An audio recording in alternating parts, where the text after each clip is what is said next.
The wolf's blood pooled black across her cabin floor. Lyra's hands shook, not from fear, but from something fiercer. Outside, the storm screamed. Inside, death waited in golden eyes that refused to close. She'd been called useless her whole life. Worthless. A mistake. And maybe she was. But this creature, this impossible, massive beast bleeding out on her wood planks, didn't know that yet. So she made a choice that would either save them both or destroy everything she'd run so far to protect. This is her story. Stay until the end. Hit like. Drop a comment with your city. Let's begin. The cabin door rattled against its frame like bones in a coffin. Lyra Hale didn't move from her chair. She'd learned stillness the way some people learn to breathe. Survival made it second nature. The storm had been building for 3 days, each gust meaner than the last, and now the wind threw itself against the mountains with the kind of violence that made you remember how small you really were. She pulled the threadbare blanket tighter around her shoulders and stared at the fire. The flames were dying. Everything always died out here, given enough time. That's what she'd come for. The wilderness didn't judge. It didn't whisper. It didn't look at you with that particular mixture of pity and disgust that said you're the problem, and we all know it. Out here, 60 miles from the nearest town, and 1,000 miles from anyone who'd ever known her name, Lyra could finally stop pretending she was something she wasn't. Whole, wanted, worth the trouble. Another gust hit, and this time something crashed, heavy, splintering, final. Not a branch, not debris. Something else. Lyra's pulse kicked up despite herself. She stood slowly, joints stiff from sitting too long in the cold, and moved to the window. The glass was old, warped at the edges, and through it she could barely see 10 feet into the whiteout beyond. Snow came down in sheets, erasing the world. Then she heard it, a sound that didn't belong to wind or weather, low, guttural, pain made audible. Leave it, her mind said. Whatever it is, it's none of your business. You came here to be alone. You came here to disappear. But her hand was already on the door handle. The cold hit her like a fist. Ice particles stung her face, and the wind tried to rip the door from her grip, but she leaned into it, boots crunching on snow already ankle-deep on her porch. The lantern in her hand threw weak, jittering light into the chaos. Hello? Her voice vanished instantly, swallowed whole. She took 3 steps forward, then 5. The storm tried to push her back, but Lyra had spent her whole life being pushed, and she'd learned to push harder. That's when she saw them. The wolf was massive, easily 200 pounds of black fur and corded muscle, collapsed on its side near the tree line. Blood matted its coat, dark and slick, pooling in the snow beneath it. One leg twisted at an angle that made Lyra's stomach turn. Its breathing came in shallow, rapid gasps, ribs heaving with the effort. And next to it, pressed tight against its flank, was a cub. Small. Gray. Shaking so hard it looked like it might come apart.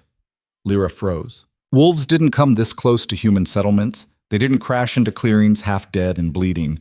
And they definitely didn't travel in pairs like this. A full-grown adult and a lone cub, no pack in sight. The big wolf's eyes cracked open, gold, piercing. They locked onto hers with an intensity that stopped her breath. Help! The word didn't come from its mouth, but she heard it anyway, felt it, in her chest, in her bones, in that hollow place where her heart used to beat steady before the world taught her not to hope. You'll kill me, she whispered. The wolf blinked once, slowly. The cub whimpered. Lyra looked back at her cabin, warm, safe, empty, the way she'd wanted it. Then she looked at the blood spreading through the snow, at the cub trying to burrow closer to the only protection it had left, at those impossible golden eyes that held something too aware, too intelligent to be just animal instinct. Damn it! She dropped to her knees in the snow. Getting a 200-pound wolf into a cabin during a blizzard wasn't a task, it was a war. Lyra dragged a tarp from the shed, her fingers already numb, and managed to wrestle it beneath the wolf's body. The creature didn't fight her, didn't snap. It just watched her with those unnerving eyes, panting, bleeding, waiting. The cub stayed pressed to its side, tiny paws scrambling in the snow. You're coming too, Lyra muttered. Don't worry. She pulled. The tarp slid an inch. She pulled harder, another inch. Her shoulders screamed. Her back protested. The cold bit through her coat like teeth, and the wind kept trying to steal her footing, but she didn't stop. Useless. That's what you are. You can't do anything right. You're too weak, too soft, too broken. Victor's voice. Always Victor's voice. Even now, even here. Shut up, she hissed through gritted teeth, and pulled. Inch by inch, she dragged the wolf across the clearing. The cub followed, stumbling, crying, but keeping pace. By the time Lyra reached the porch steps, her lungs burned and her vision swam with white spots that had nothing to do with snow. The door was still open. Firelight spilled out, warm and golden and impossibly far away. Almost there, she panted. To herself.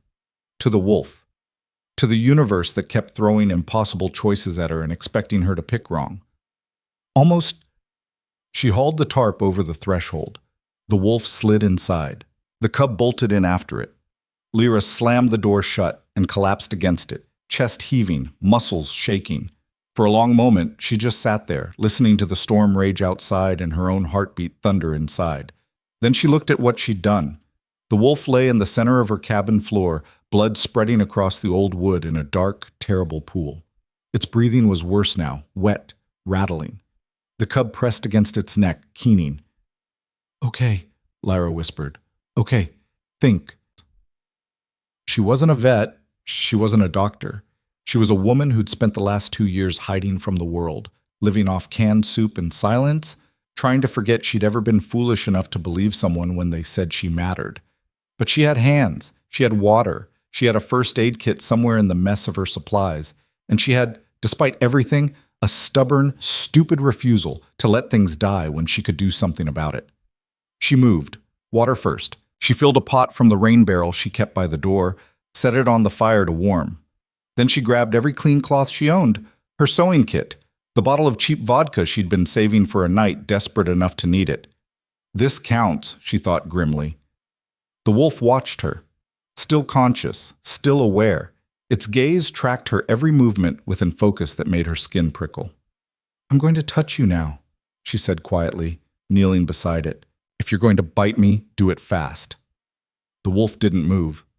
Lyra pressed her hand to its side. The fur was coarse, thick, matted with blood and dirt. Beneath it, she could feel the rapid flutter of a heartbeat fighting to keep going. The wound was bad. A deep gash along its ribs, something sharp and vicious, like it had been slammed into broken metal, or through it. "What happened to you?" she murmured. The cub whined. Lyra looked at it, really looked. Gray fur, too thin, eyes too wide. It couldn't have been more than a few months old enough to run, not old enough to survive alone. "Your mom?" she asked softly.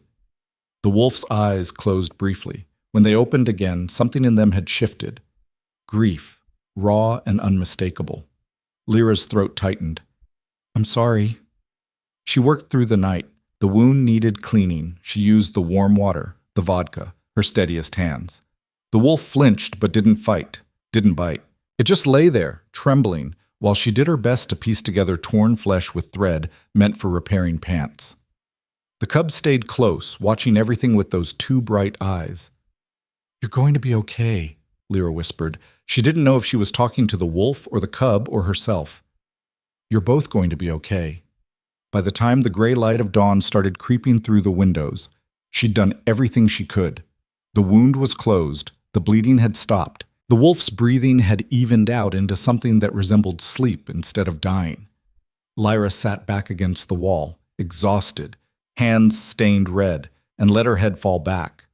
The cub crept closer. It sniffed her knee.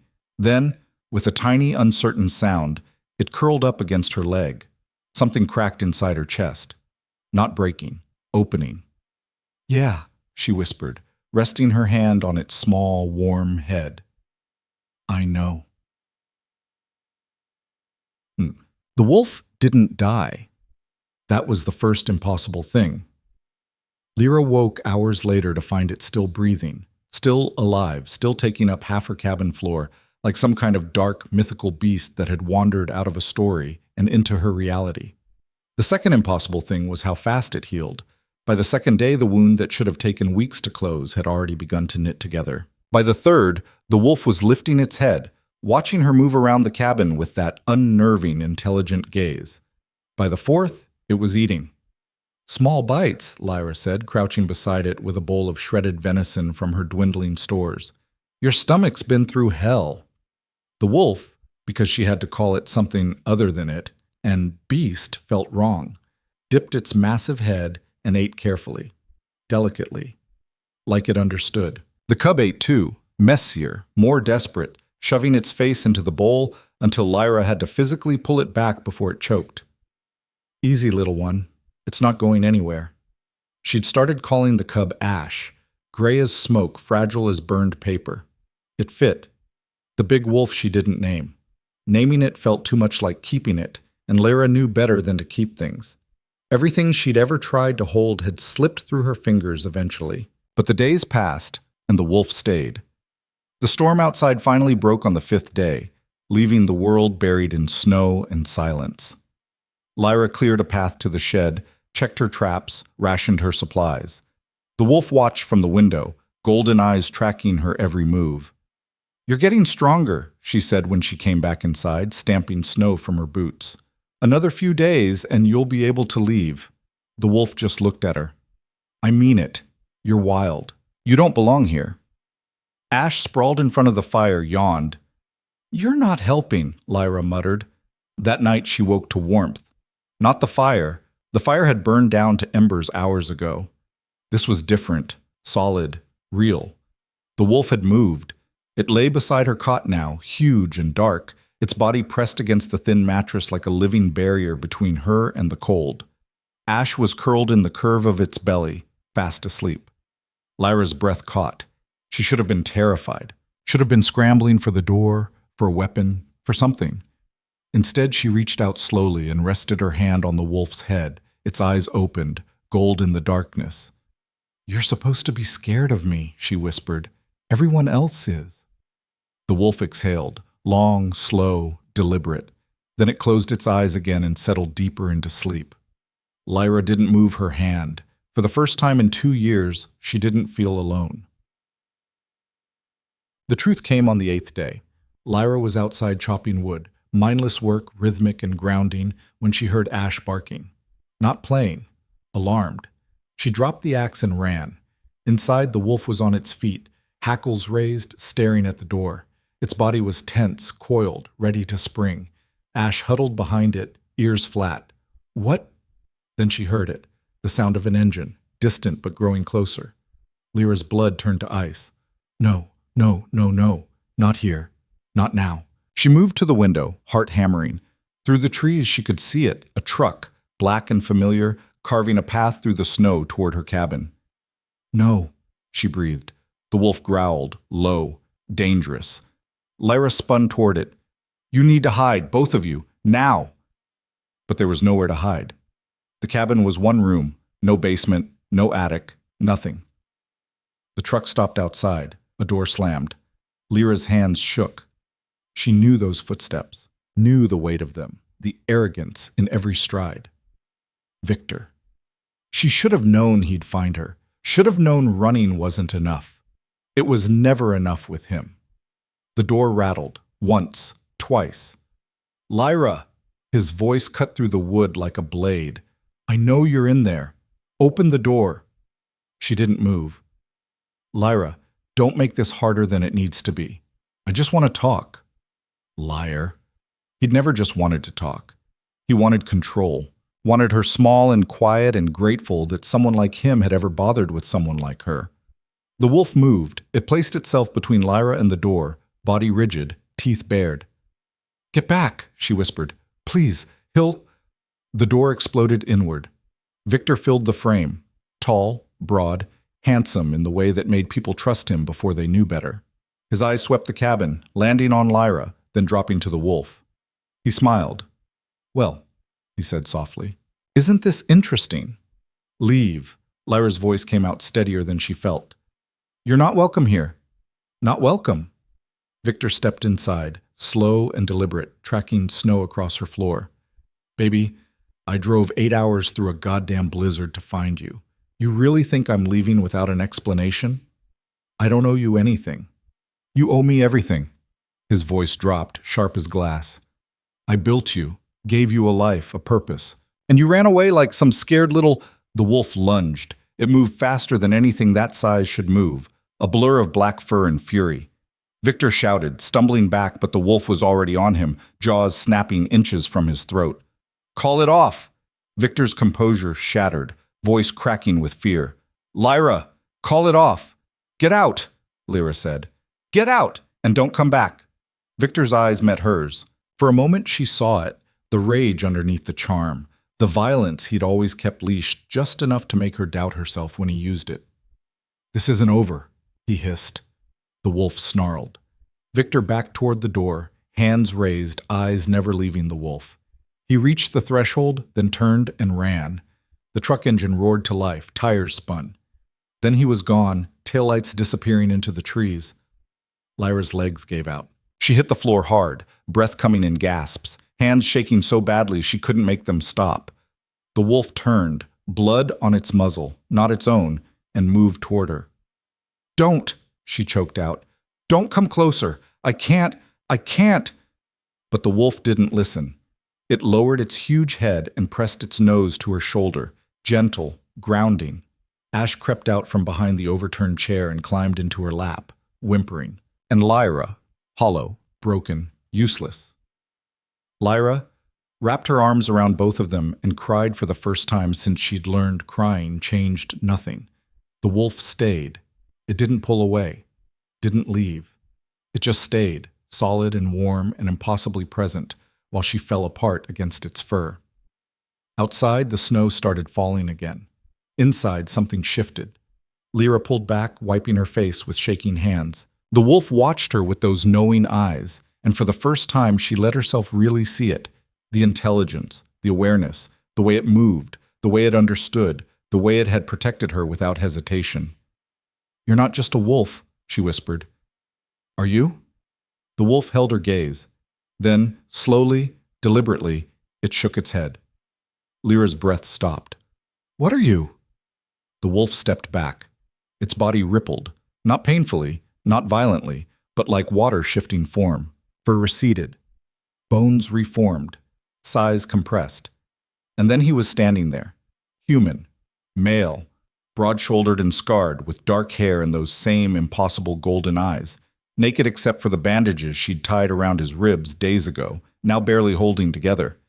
He looked at her, and his voice, deep, rough, unused, broke the silence. "My name is Draven," he said, "and you saved my life." Lyra stared. The world tilted, and everything she thought she knew about what was possible shattered. Lyra didn't scream. She wanted to.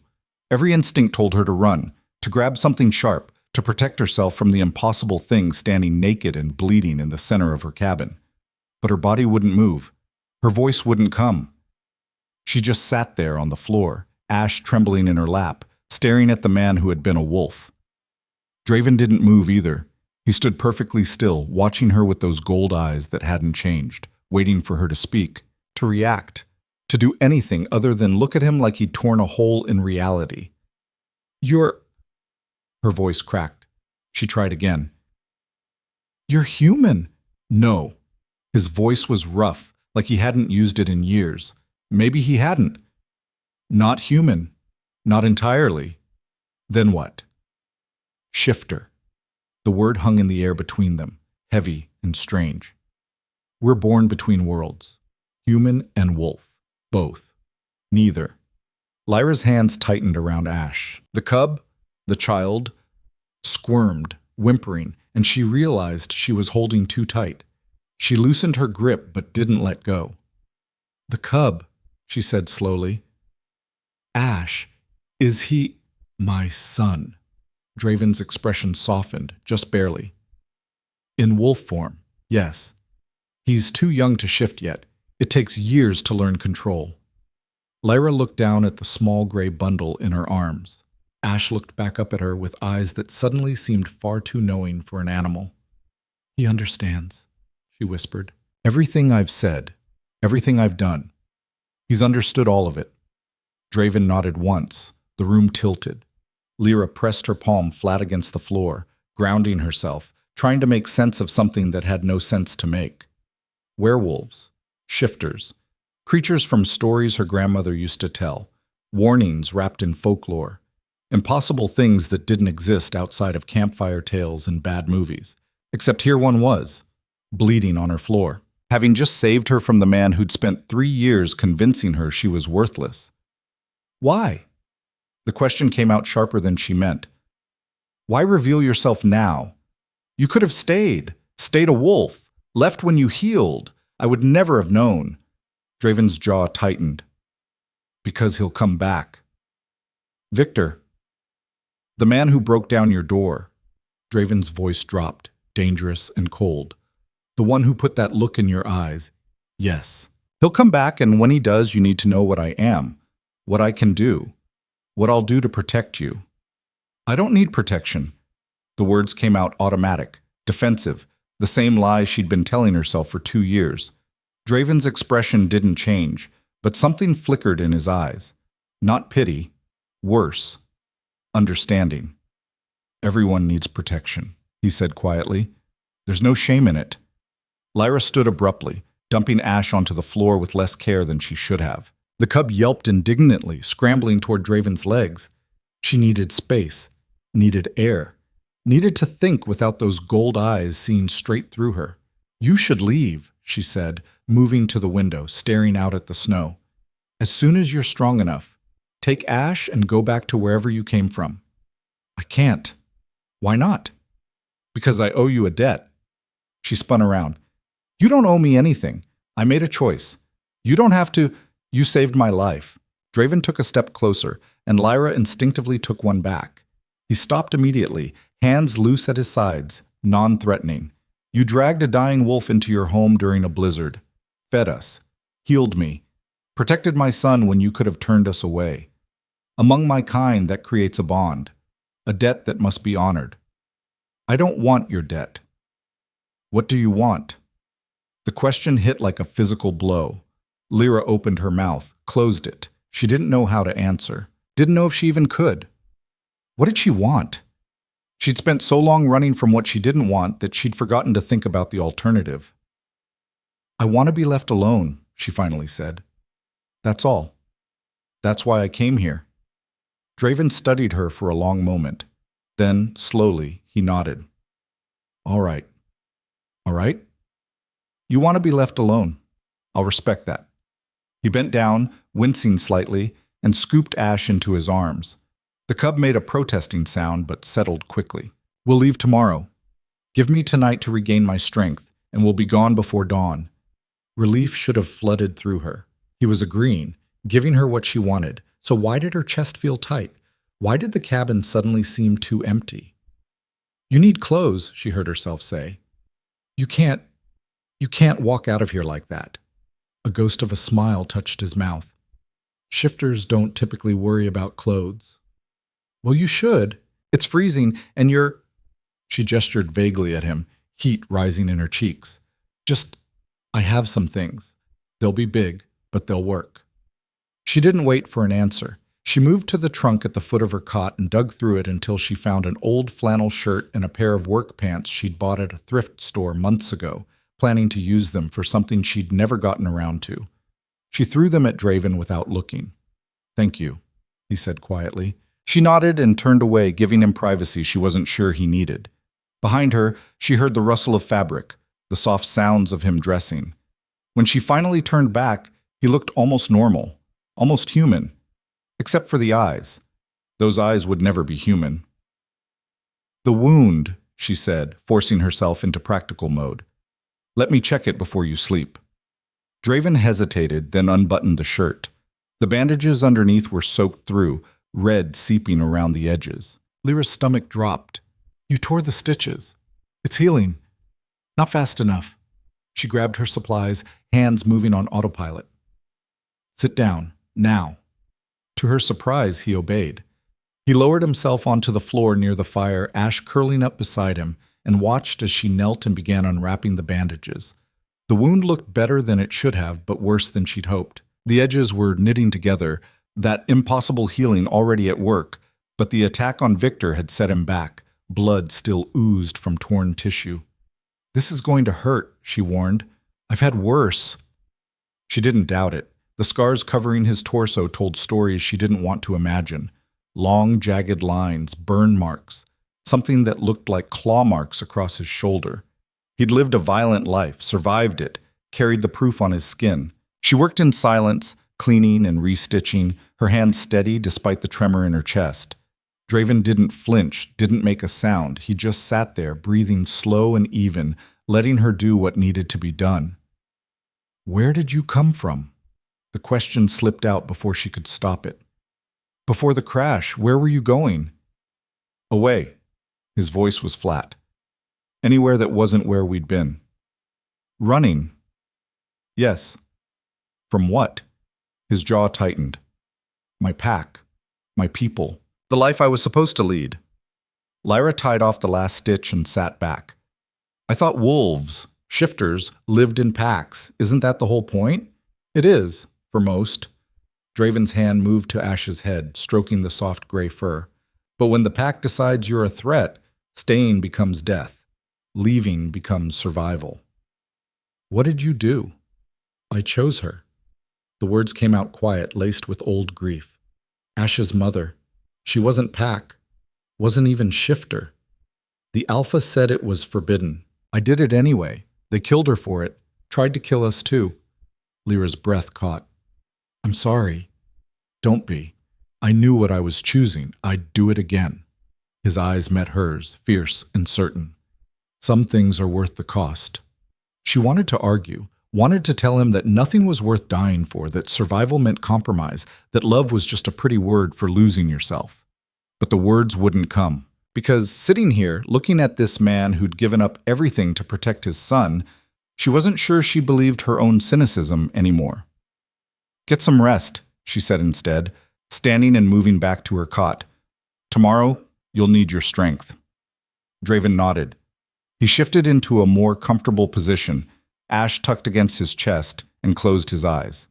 Within minutes, his breathing evened out into sleep. Lyra lay awake for hours, staring at the ceiling, listening to the crackling fire and the soft sounds of breathing that weren't her own. Tomorrow, they'd be gone. The cabin would be empty again, quiet again, safe again. She told herself that was what she wanted.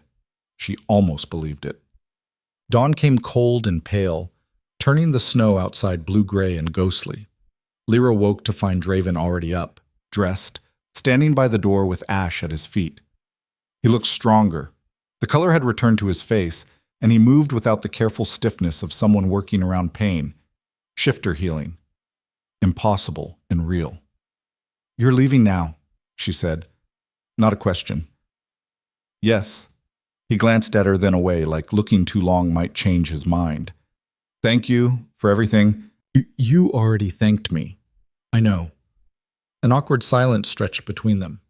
Ash whined softly, looking between them like he wanted to say something neither of them could hear. Draven opened the door.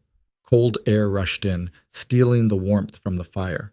He stepped onto the porch, Ash following, and Lyra stood there in her cabin watching them go, telling herself this was right.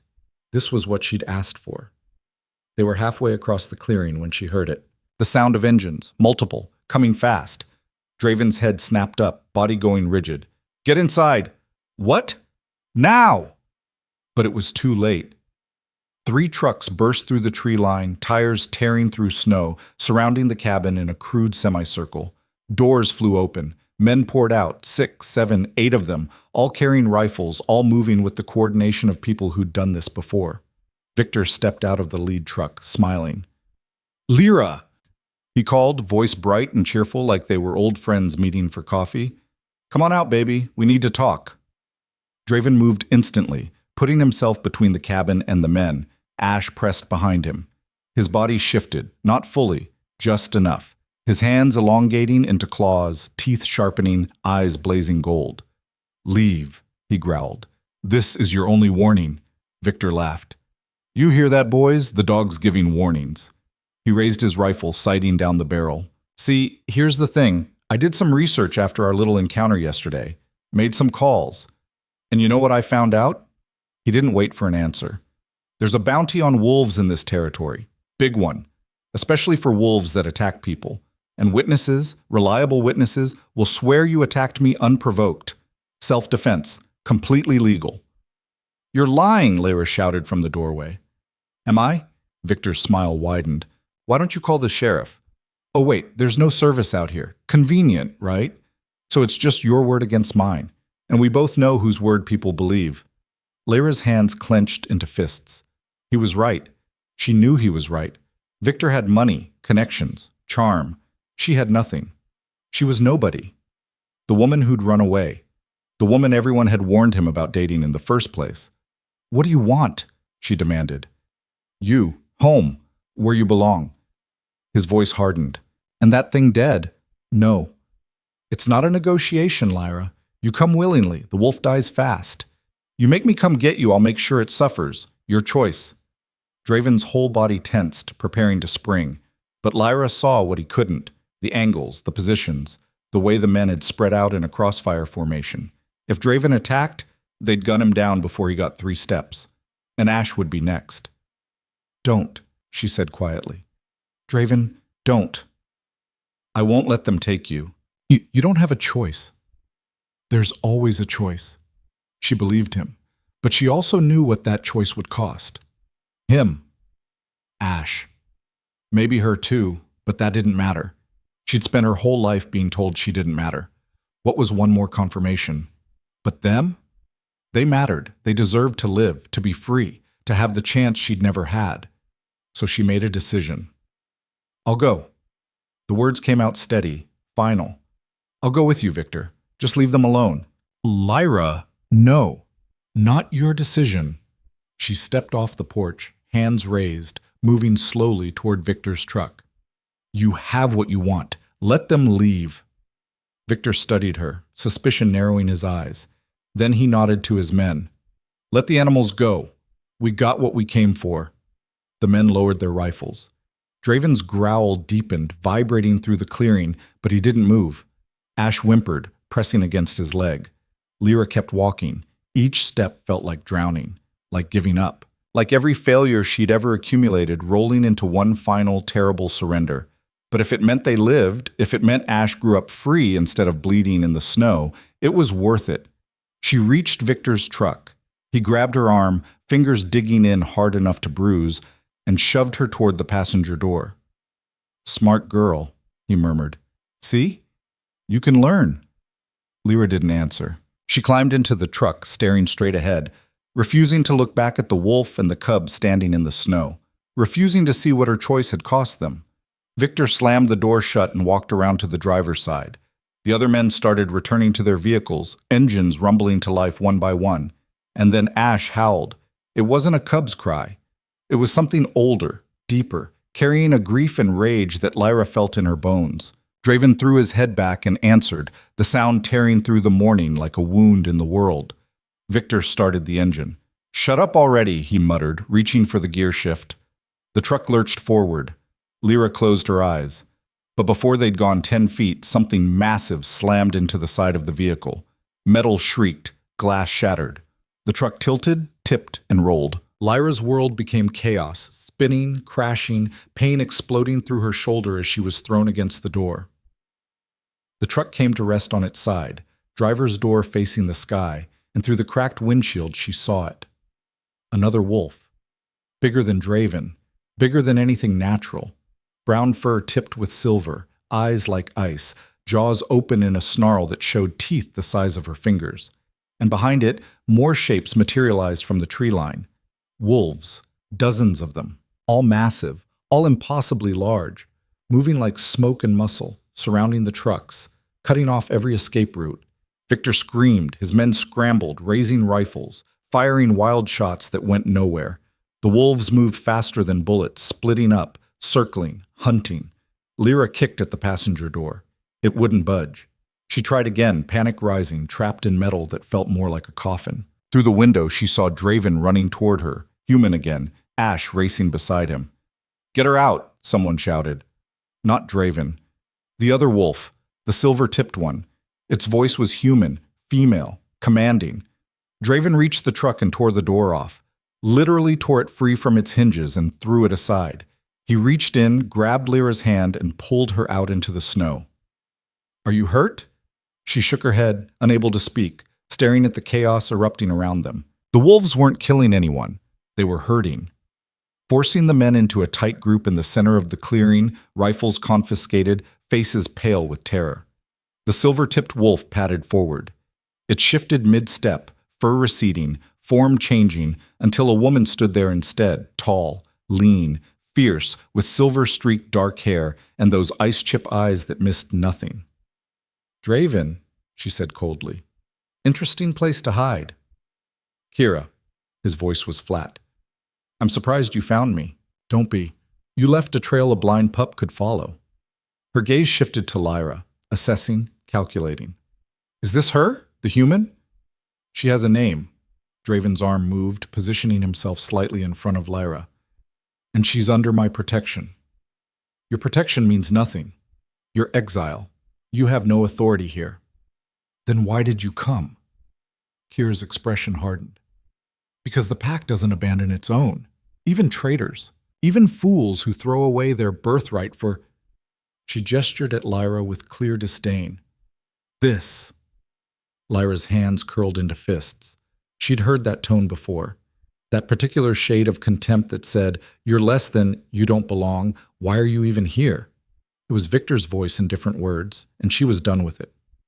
"Who are you?" she demanded, stepping out from behind Draven.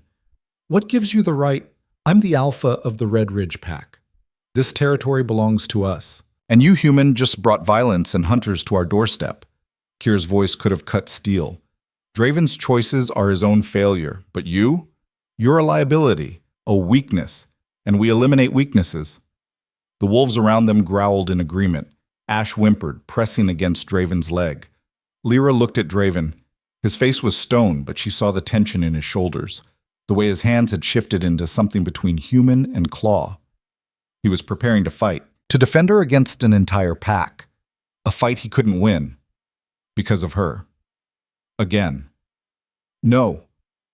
She stepped forward, even though every wolf eye locked onto her, even though her legs shook. "You want someone to blame?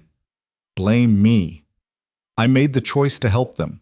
I brought them into my home. Draven wanted to leave. I'm the one who made him stay. So if you're going to eliminate someone, eliminate me. Leave them alone." Kira's eyebrow arched. Brave words for someone so fragile. "I'm not brave. I'm tired." Lyra's voice cracked, but didn't break. "Tired of running. Tired of being told I'm the problem. Tired of watching people who matter get hurt because of me. So do it. Get it over with. But let them go." For a long moment, no one spoke. The clearing fell silent except for the wind and the rapid breathing of terrified men still huddled under guard. Then Kira laughed, sharp and short. "You have spine, I'll give you that." She tilted her head, studying Lyra like a puzzle piece that didn't quite fit. "But spine doesn't change what you are. Human. Breakable. A danger to everything shifters work to protect. Then teach me." The words came from somewhere Lyra didn't recognize, somewhere deeper than fear or doubt. "Teach me how not to be a danger. How to survive here. How to protect myself so I'm not a liability. I'm already living off-grid. Already isolated. If you're so worried about exposure, let me prove I can keep your secret. And if you fail, then you eliminate me. Like you planned." Draven's hand caught her wrist, gripped tight. "Lyra, no. You don't know what you're asking." "I know exactly what I'm asking." She met his eyes, trying to make him understand. "They'll never stop coming for me, Draven. Victor. People like him. And I can't keep dragging you into it. So either I learn to be stronger, or I let them win. Those are my options." "There are other—" "No, there aren't." She turned back to Kira. "I'm offering you a deal. I prove I can survive your world, pull my own weight, become someone who isn't a threat to your pack.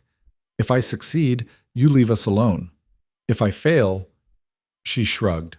"Problem solved either way." Kira's eyes gleamed with something that might have been respect, or amusement, or both. 3 months, she said finally. "You have 3 months to prove you're worth the risk. You'll live on the edge of our territory, learn our ways, follow our rules. Draven will be responsible for your training, and at the end of those 3 months, the pack votes. If they reject you, you leave, permanently. No argument, no second chances." And if they accept, then you're granted sanctuary, protection, a place among us, conditional on your continued usefulness. Kira's smile was sharp. But I wouldn't count on it. We've never accepted a human before. Most don't last a week. Lyra straightened her spine. I'm not most people. We'll see. Kira turned to the men still clustered under guard. As for you, take your vehicles, take your weapons, and take your pathetic excuse for dominance back to whatever hole you crawled from. If any of you return to this territory, if any of you speak of what you saw here, we'll find you. And you won't enjoy what happens next. Victor started to protest, but one of the wolves snapped its jaws inches from his face. He went silent, pale, suddenly small in a way Lyra had never seen him before. The pack herded the men back to their trucks, the ones that weren't totaled. Engines started. Within minutes, they were gone, fleeing down the mountain road like prey. Lyra watched them disappear, feeling nothing. No relief. No fear. Just emptiness. Victor was gone. She'd won. Except it didn't feel like winning. It felt like trading one prison for another, one set of expectations for something even more impossible. Draven's hand was still on her wrist. He turned her to face him, eyes searching hers. You didn't have to do that, he said quietly. Yes, I did. 3 months in shifter territory, training, testing, Lyra, most humans die. I know. Kira made it clear. She tried to smile and failed. But what's the alternative? Go back to hiding, waiting for the next victor to find me? At least this way I'm choosing the fight. His expression shifted, something fierce and protective rising in his eyes. Then I'll make sure you survive it, whatever it takes. You can't promise that. Watch me. Ash barked once, sharp and insistent, like he was agreeing. Lyra looked down at the cub, the child, and felt something crack in her chest. These two had already changed everything, had already shown her that empty wasn't the same as safe, that running wasn't the same as free. Maybe 3 months of hell was worth it if it meant she stopped being afraid of her own shadow. All right, she said softly. Teach me. Draven nodded once. Then his hand slid from her wrist to her palm, fingers threading through hers, warm, solid, real. Then we start now. The pack camp wasn't what Lyra expected. She'd imagined caves, maybe crude shelters hidden deep in the wilderness. Instead, Draven led her to a valley carved between 2 ridges, where wooden cabins stood in a loose circle around a central fire pit. Smoke rose from chimneys. Voices carried on as wind, laughter, shouting. The sounds of life lived communally. It looked almost normal, almost human. Until you saw the eyes watching from shadows. Until you noticed how everyone moved, fluid, predatory, aware. Until you realized that every single person here could tear you apart without breaking a sweat. Lyra's grip tightened on the pack she'd hastily filled before leaving her cabin. Everything she owned fit in one bag. Somehow that felt appropriate. Starting over. Again. Stay close, Draven murmured. Ash pressed against her leg, a small, warm presence that helped more than it should. Don't make eye contact. Don't challenge anyone. Just follow my lead. What happens if I mess up? Don't. Helpful. Lyra swallowed hard and kept walking. People emerged as they passed. Men, women, even children. All of them stopped to stare. Some looked curious. Most looked hostile. A few looked hungry in a way that made Lyra's skin crawl. She smells weak, someone muttered. Male voice. Young. Cocky. She smells human, another replied. Doesn't belong here. Draven's hand found the small of Lyra's back, a silent reminder to keep moving. They reached a cabin on the outer edge of the circle, smaller than the others, weathered, isolated. The exiles' quarters. Lyra didn't need to be told. You'll stay here, Draven said, pushing the door open. It's not much, but it's defensible. The interior was sparse. 1 room, a fireplace, a cot against the wall, a table with 2 chairs. Better than some places she'd lived, worse than others. She set her pack down, trying not to think about her own cabin, now abandoned, probably being reclaimed by the wilderness already. Ash immediately curled up in front of the cold fireplace, exhausted from the trek.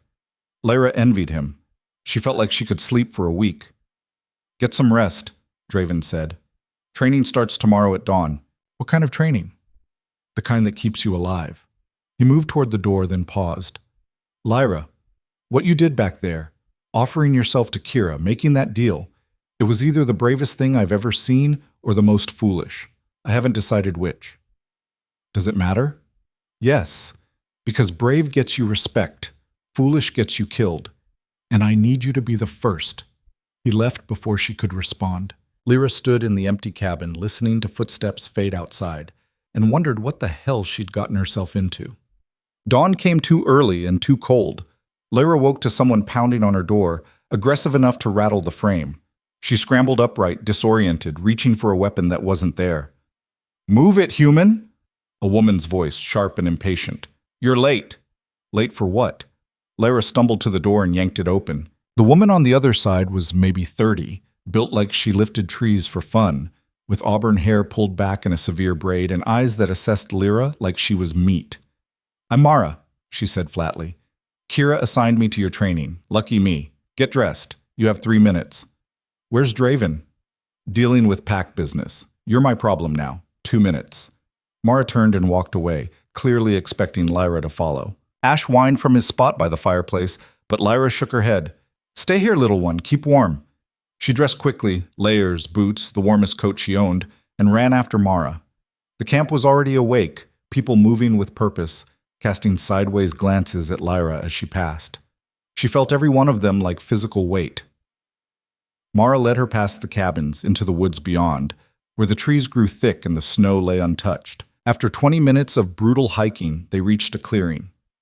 "Here's how this works," Mara said, turning to face her. "You want to survive 3 months in shifter territory? You need to be strong, fast, and smart. Right now you're none of those things. So we fix it. Or you die trying. Clear?" "Crystal." "Good. Run." "What?" "Run. That ridge." Mara pointed to a rock formation at least 2 miles away through dense forest. "Touch it. Come back. Don't stop. Don't slow down. If you quit, we're done. You can pack your things and leave today." Lyra stared at the distance, her breath already coming short from the hike. 2 miles there, 2 miles back. Through snow and undergrowth and terrain she didn't know. It was impossible. "What are you waiting for?" Mara's smile was cruel. "An invitation? Move." Lyra ran. She made it maybe half a mile before her lungs started burning. A mile before her legs turned to lead. By the time she reached the ridge, she was stumbling, gasping, vision blurring at the edges. She slapped her palm against the cold stone and immediately turned back. The return was worse. Every step felt like drowning. Her feet caught on roots she couldn't see. She fell twice, ice and dirt grinding into her palms, but forced herself up and kept going because stopping meant failing. Failing meant leaving. And leaving meant... what? Going back to her cabin? Alone? Waiting for the next threat to find her? No. She'd chosen this, chosen to fight, chosen to be something other than a victim waiting for her turn. She ran. Mara was exactly where Lyra had left her, arms crossed, expression unimpressed. Lyra collapsed at her feet, heaving, tasting copper. 43 minutes, Mara said. Pathetic. Tomorrow you'll do it in 40. Now get up. We're not done. You're... Lyra couldn't get enough air to finish the sentence. Joking? No. Get up. Lyra's body refused. She'd given everything. There was nothing left. Mara crouched down, bringing her face level with Lyra's. You think this is hard? This is easy. This is me being generous. Because out there, she gestured toward the wilderness beyond the camp. There are things that will hunt you, things that see humans as prey. And when they come, you won't get to rest. You won't get to quit. You'll run or you'll die. So I'll ask again. Get up. Something in Lyra broke. Or maybe it was something that finally, brutally woke up. She planted her hands in the snow and pushed herself to her feet. Her legs shook. Her lungs screamed. But she stood. What's next? She rasped. Mara's expression shifted. Not quite approval, but close enough. Now we teach you to fight. The days blurred together in a haze of pain and exhaustion. Every morning, the run. Every afternoon, combat training. Mara teaching her how to block, how to strike, how to use momentum against larger opponents. Every evening, survival skills, tracking, foraging, reading terrain. Lyra fell into bed each night barely able to move, muscles screaming, hands blistered and raw. And through it all, the pack watched, waiting for her to fail. She saw Draven occasionally, brief glimpses across the camp, conversations limited to practical advice. He was avoiding her, or maybe he was just busy. Alphas had responsibilities, even exiled ones trying to keep a human alive.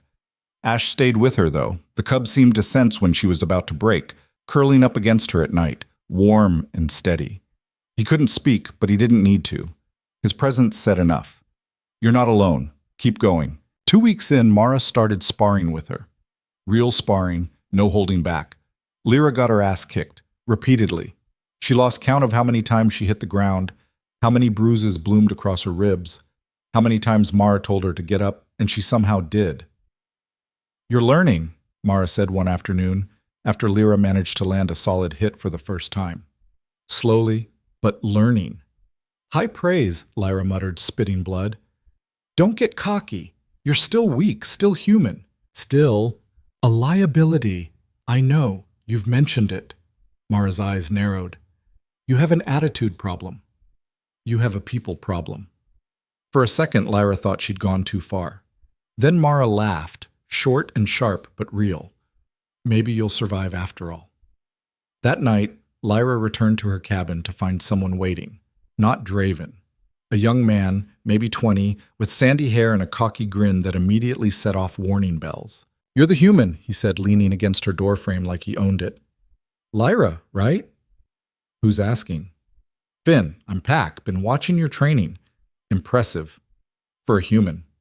Lyra moved to push past him, but he shifted, blocking her path. Not overtly threatening, just enough to make a point. "I'm tired," she said flatly. "Move." "In a minute. See, I'm curious. What's so special about you that Draven's willing to risk everything?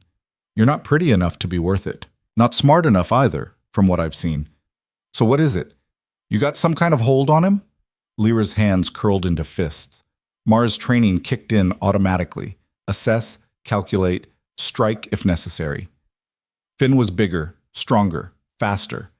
But he was also cocky, overconfident. His weight was forward, balance shifted wrong. "Move," she repeated. "Last warning." Finn laughed. "Or what? You'll—" Lyra drove her knee into his groin. He went down hard, gasping, and she stepped over him into her cabin and slammed the door shut. Her heart hammered. Her hands shook. She'd just assaulted a pack member, broken some unspoken rule. This was it. The mistake that would get her thrown out, or worse. But when she looked out the window an hour later, Finn was gone. No one came to drag her before Kira. No one came at all. And the next morning, when she arrived for training, Mara was grinning. "Heard you had a visitor last night." Lyra tensed. "I can explain." "Don't. Finn's an idiot. Needed someone to knock him down a few pegs. You did the pack a favor." Mara tossed her a new pair of gloves. "Now let's see if you can do it again, but this time with someone who fights back." For the first time since arriving, Lyra smiled. 3 weeks into her trial, everything changed. Lyra was returning from a solo foraging run, Mara's latest test, meant to prove she could navigate the territory alone, when she heard the screaming. It came from the direction of the camp, high and terrified, cutting through the afternoon like a knife. Lyra's blood went cold. She dropped her basket and ran. The camp was chaos. People running, shouting, shifting mid-stride into wolves. Smoke rose from one of the central cabins, thick and black. And in the middle of it all, something moved. Something wrong. A bear. Massive, scarred, with eyes that glowed an unnatural red. But it wasn't just a bear. Lyra could see it in the way it moved, the intelligence behind its rage. Shifter. Gone wrong. Gone feral. "Rogue!" someone screamed. "Get the children inside!" The bear roared, swiping at a wolf that got too close. The wolf yelped, sent flying, slamming into a cabin wall with a crack that made Lyra's stomach turn.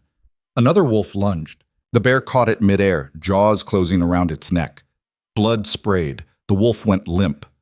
Lyra stood frozen, watching the carnage unfold, every instinct screaming at her to run. This wasn't her fight, wasn't her pack. She was just the human, the outsider, the liability. Then she saw Ash. The cub had wandered too far from the cabin, drawn by the noise, and now he stood in the open, directly in the rogue's path. Too small to fight, too young to know better, paralyzed with fear. The bear's red eyes locked onto him. It charged. Lyra didn't think, she just moved. She hit Ash at a full sprint, tackling him sideways, rolling them both behind a woodpile as the bear's claws raked the air where they'd been. Splinters exploded. Wood crashed. The bear roared, spinning, searching for the prey that had vanished. "Stay down," Lyra hissed, shoving Ash deeper into cover. "Don't move, don't—" The bear's shadow fell over them. Lyra looked up into red eyes and knew she was going to die. The blow never landed. A black wolf, massive, familiar, slammed into the rogue's side with enough force to shake the ground. Draven. He'd shifted fully, alpha strength on display, and he fought like something unleashed. Claws tore, teeth snapped. The two titans crashed through the camp, destroying everything in their path. But the rogue was bigger, older, madder. It threw Draven off, sent him tumbling, and turned back toward Lyra and Ash. Kira appeared, silver-tipped and snarling, flanked by 3 other wolves. They circled the rogue, coordinating, but the bear was too far gone to care about tactics. It lashed out wildly, catching one wolf across the face, sending another sprawling. Draven struggled to his feet, bleeding from a dozen wounds, and charged again. This time the bear was ready. It caught Draven mid-leap, claws sinking deep, and slammed him into the ground. Once, twice, Draven's yelp turned into a whimper. The rogue raised its paw for a killing blow. Lyra saw the axe half buried in the woodpile, saw the angle, saw the opening no one else had noticed because they were all focused on fighting head-on. She grabbed the axe, heavy and unfamiliar in her hands, and ran. Not at the bear. At the cabin behind it. She leaped, using a barrel as a springboard, momentum carrying her up onto the slanted roof. The bear heard her, started to turn, but too slow. Lyra launched herself off the roof, axe raised, screaming something wordless and primal. She brought the blade down into the base of the rogue's skull. It went in deep, deeper than it should have. The bear staggered, roaring, trying to shake her off. But Lyra held on, driving the blade deeper, twisting, until something vital gave way. The rogue collapsed. Lyra fell with it, hitting the ground hard enough to knock the wind from her lungs. For a moment, she just lay there, staring at the sky, ears ringing, body screaming. Then hands, human hands, pulled her upright. Draven, back in human form, naked and bleeding, but alive. "Are you insane?" he demanded, voice raw. "You could have been killed. So could you.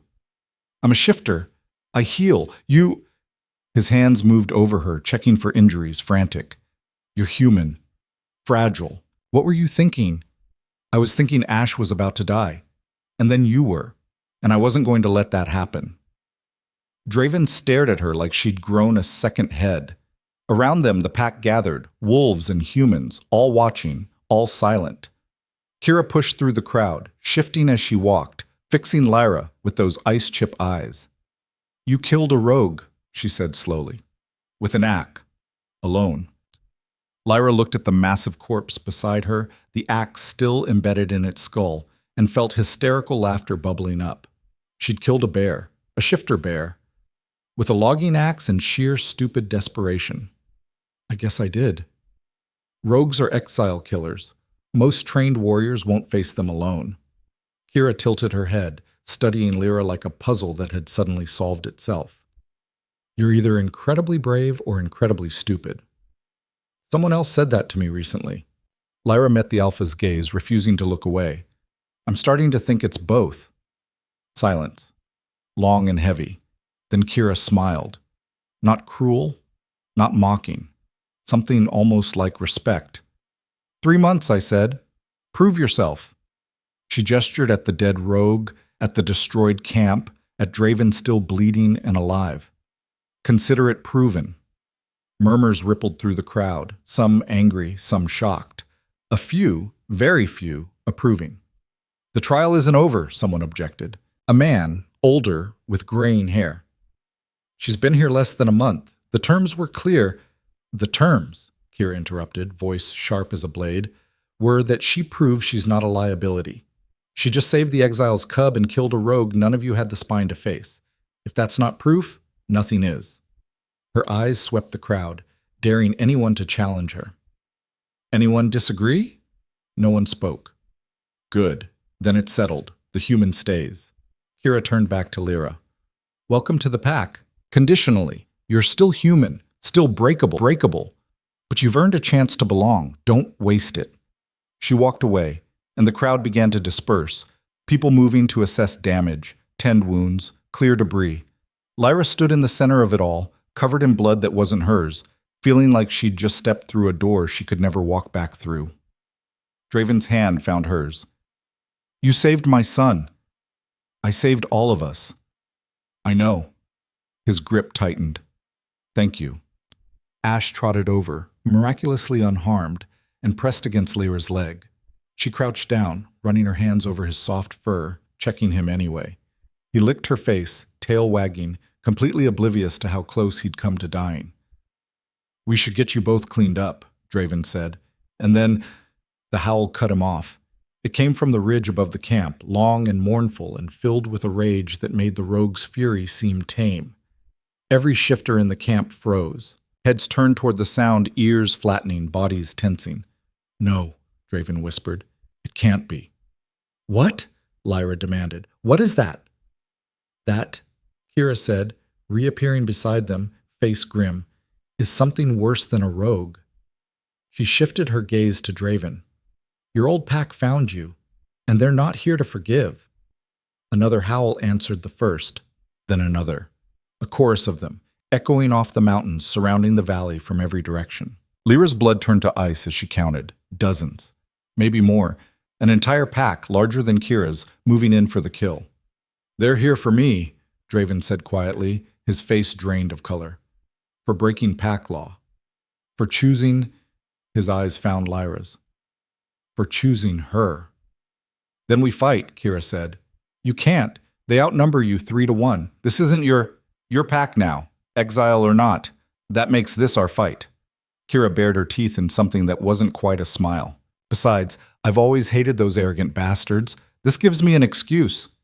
The howls grew closer. Shapes moved in the trees, massive and numerous and relentless. Draven pulled Lyra close, his voice urgent.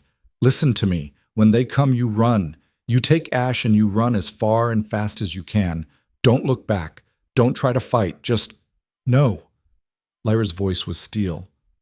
I'm done running. Lyra, I said no. She looked at him, at this man who'd given up everything to protect his son, who'd trusted her when no one else would, who'd taught her she could be more than broken. I just earned my place here. I'm not abandoning it because things got hard. We stand together or we fall together. That's what pack means, right? Draven's eyes shone with something dangerous and desperate. You could die. Then I die fighting instead of hiding. I can live with that. I can't. Too bad. She turned to Kira. What do we do? The Alpha studied her for a long moment, then nodded once. We defend our territory, we protect our own, and we make them regret ever coming here. She raised her voice, projecting it across the camp. Redridge, to arms! The pack erupted into motion. Wolves shifted, weapons appeared. The camp transformed from a community into an army in seconds. And Lyra stood in the center of it all, axe still in her hands, blood still drying on her skin, watching death approach from every direction. This was it. The moment everything either shattered or solidified. The moment that would prove whether she truly belonged or if she'd only been fooling herself. The enemy pack broke through the tree line, a wall of fur and fangs and ancient rage, led by a wolf so large it made Draven look small. Silver white, scarred, with eyes like winter storms. It shifted mid-stride, becoming a man, brutal, weathered, radiating power that made the air itself feel heavy. Draven, the man said, his voice carrying across the clearing like thunder. You were warned. You were given a choice. You chose wrong. I chose love.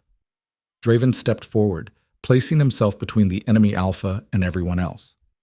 I'd choose it again. Then you chose death, for yourself, for your abomination of a son, and for every fool stupid enough to shelter you.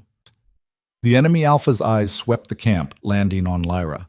Recognition flickered across his face, not of her specifically, of what she was. Human, the cause of it all. He smiled, cold and final. Kill them all! The enemy pack charged. The world became teeth and chaos. Wolves collided in a mass of fur and violence, the sound deafening. Snarls, screams, the wet crunch of bone meeting bone. Lyra stumbled backward, nearly knocked off her feet by a gray wolf that flew past her, already bleeding. The axe felt impossibly heavy in her hands. "Ash, get inside!" she screamed, but the cub was frozen, eyes wide with terror. She grabbed him by the scruff and dragged him toward the nearest cabin, shoving him through the door. "Stay! Don't come out no matter what!" She turned back to find Draven already engaged, his black wolf form locked in combat with two attackers. They moved as a unit, coordinated, trying to bring him down through sheer numbers.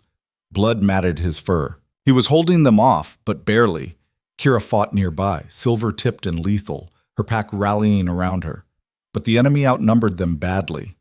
For every attacker that fell, two more took their place. This wasn't a battle. It was a slaughter waiting to happen. Lyra's training kicked in before conscious thought could catch up. Mara's voice in her head, use the terrain, use momentum, use their size against them. She ran, not away, toward the fight, toward a brown wolf pinning one of Kira's warriors to the ground, jaws closing around the smaller wolf's throat. Lyra swung the axe low, aiming for the leg. The blade connected with a sickening crack. The brown wolf yelped, releasing its victim, turning on her with fury in its eyes. Oh hell! The wolf lunged. Lyra dove sideways, rolling, coming up near the central fire pit. Hot coals spilled across the ground. She grabbed a burning branch and thrust it at the wolf's face. It recoiled, snarling, giving her just enough time to scramble away. "Human!" Mara appeared beside her, back in skin, bleeding from a gash across her shoulder. "What are you doing?" "Not dying. Good plan. Stick with it." Mara shifted mid-sentence, bones cracking, becoming wolf again, and launched herself back into the fray. Everywhere Lyra looked, Red Ridge was losing ground. The enemy Alpha, the silver-white monster who'd given the kill order, stood at the edge of the battle, watching with cold satisfaction. He hadn't even shifted yet. Didn't need to. His pack was doing the work for him. Draven broke free from his attackers, blood streaming from wounds across his flanks. He shifted back to human, gasping, and Lyra saw the desperation in his eyes. Saw him calculating odds that didn't add up. Saw him preparing to do something stupid and sacrificial. "No," she breathed. "Don't you dare!" A wolf hit her from behind. She went down hard, axe flying from her grip, breath knocked out of her lungs. Weight crushed her into the snow, hot breath on her neck. She twisted, trying to throw it off, but it was too heavy, too strong. Teeth grazed her shoulder. Then the weight disappeared. Finn, cocky, idiotic Finn, had tackled the wolf off her, the two of them rolling away in a tangle of limbs. He looked back at her, human again, grinning despite the blood on his face. "We're even," he shouted, before shifting and rejoining the fight.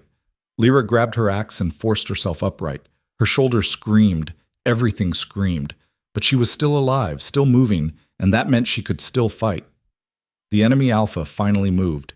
He shifted in one fluid motion, becoming that massive silver-white wolf, and charged directly at Draven. No finesse, no strategy. Just overwhelming power, and the certainty of victory. Draven tried to meet him head-on, but he was already wounded, already exhausted. The Alpha hit him like an avalanche, driving him backward, claws tearing, teeth snapping. Draven fought back desperately, but it wasn't enough. It was never going to be enough. The Alpha's jaws closed around Draven's throat. "No!" Lyra didn't remember crossing the distance. 1 second she was 20 feet away, the next she was swinging the axe with everything she had left, bringing it down on the Alpha's exposed back. The blade bit deep. The Alpha roared, releasing Draven, spinning to face her. She saw her death in his eyes. Saw it coming. Couldn't stop it. Draven slammed into the Alpha from the side, driving him away from Lyra, opening wounds that should have been fatal. But the Alpha just shook him off like he was nothing, turned back toward Lyra, gathering himself for the killing strike. Time slowed. Lyra saw the muscles bunch, saw the trajectory, knew she couldn't dodge fast enough. Then someone else appeared between them. Kira shifted to human, hands raised, voice ringing with authority that stopped even the enemy Alpha in his tracks. "Enough!" she roared. "Magnus, you want Draven? You want blood? Then let's settle this the old way. Challenge. Single combat." Winner takes all. Magnus shifted back, towering and scarred, breathing hard. You have no right to challenge. This is between me and the exile. Wrong. You attacked my territory, my pack. That makes it my right. Kira's smile was all teeth. Unless you're afraid of fighting someone who isn't already bleeding out. Magnus's eyes narrowed. Around them, the fighting had stopped, both packs watching, waiting. This was pack law, older than any of them, binding as blood. A formal challenge couldn't be refused without losing face, without losing authority. Fine, Magnus said slowly. I accept. When I kill you, Red Ridge territory becomes mine. Your pack swears loyalty to me, and the exile dies anyway. When I kill you, your pack leaves and never returns. Draven and his son are granted full sanctuary, and you accept that your precious laws are worth less than the loyalty you threw away. Kira glanced at Draven, still bleeding in the snow. That acceptable to you, exile? Draven struggled to his feet, swaying. Kira, you can't. I can. I am.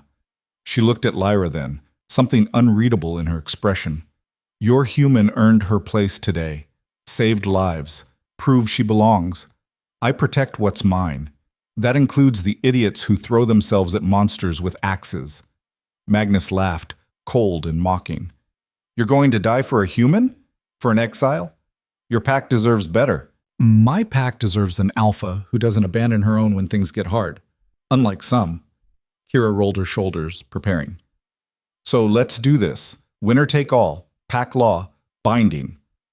Binding, Magnus agreed. They shifted simultaneously. What followed wasn't a fight. It was violence distilled to its purest form. The two alphas crashed together with force that shook the ground, all pretense of strategy abandoned in favor of raw, brutal strength. Claws raked, teeth tore. Blood sprayed across white snow, turning it crimson. Kira was fast, vicious, using her smaller size to her advantage. But Magnus was stronger, older, and he fought with the certainty of someone who'd never lost. Every exchange left new wounds on both of them.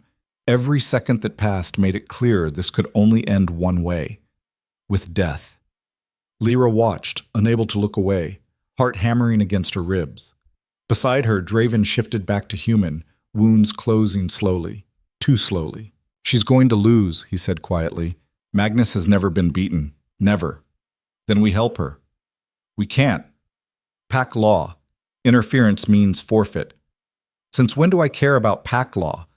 Lyra's hands tightened on the axe. I'm human, remember? Your rules don't apply to me. Lyra! But she was already moving, circling the fight, looking for an opening, for something, anything that could shift the odds.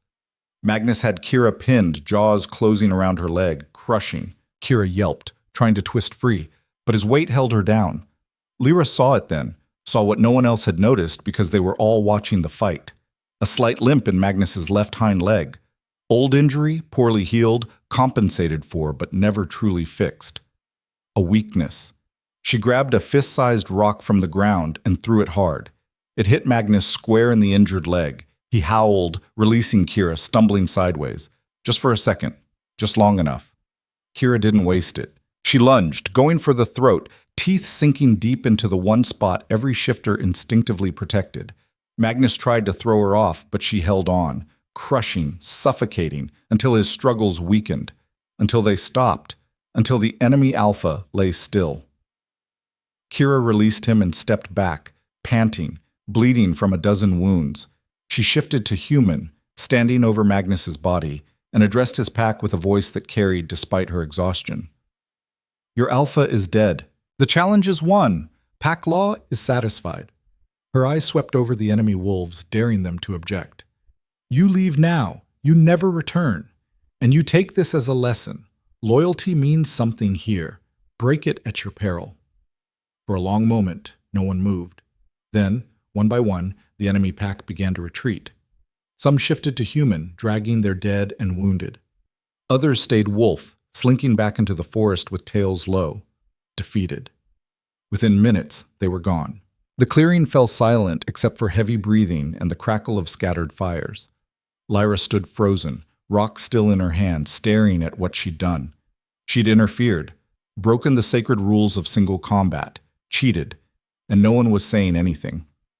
Kira turned to look at her. Blood dripped from the Alpha's mouth, from wounds that would take days to heal even with shifter abilities. Her expression was unreadable. "You threw the rock," she said. Not a question. Lyra lifted her chin, refusing to apologize. "Yes. That was interference. Against pack law. The victory could be contested. My authority challenged." "I know. Why?" "Because you were losing. Because you were fighting for us. For me." Lyra's voice didn't shake. "Because I'm tired of watching people I care about die for rules that don't care about them." Silence. Every shifter in the clearing watched, waiting to see what their Alpha would do. Waiting to see if the human would be punished, exiled, killed. Kira smiled, slow and genuine. "Good answer." She walked over, limping slightly, and clapped Lyra on the shoulder hard enough to make her stumble. "You're right. I was losing. Your rock gave me the opening I needed. Smart thinking, tactical, pack-minded." She raised her voice, addressing everyone. "The human fights for Redridge, bleeds for Redridge, breaks rules to protect Redridge. Anyone have a problem with that?" No one spoke. "Good. Then it's settled. Lyra stays, not as an outsider, not on trial, as pack." Kira's eyes glinted with something fierce. "Conditional sanctuary is over. This is full acceptance. You're one of us now, for better or worse." Murmurs rippled through the crowd, not all approving, but none openly hostile. The pack had seen her fight, seen her stand when she could have run, seen her save their Alpha even if it meant breaking their most sacred law. Sometimes survival mattered more than tradition. Draven appeared beside her, wounds mostly healed, eyes bright with something between relief and disbelief. "You threw a rock at an Alpha." "I did." "That's the stupidest, bravest thing I've ever seen." "You keep saying that because you keep doing it." His hand found hers, warm and solid and real. "You saved Kira, saved the pack, saved—" His voice caught. "Saved everything that matters." Lyra looked at their joined hands, at the blood and dirt and impossible survival written across both their skins. 3 weeks ago, she'd been alone in a cabin, convinced she was too broken to be worth saving. Now she stood in the center of a shifter pack, accepted, alive, holding the hand of a man who'd shown her that broken just meant you survived something hard enough to leave scars. Ash burst out of the cabin, despite being told to stay, and launched himself at Lyra's legs, yipping frantically. She crouched down, letting the cub climb into her arms, his small heart racing against her chest. "We're okay," she murmured. "We're all okay." "For now," Kira said, drawing their attention. The Alpha was being tended by pack healers, wounds being cleaned and wrapped. But Magnus wasn't lying about one thing.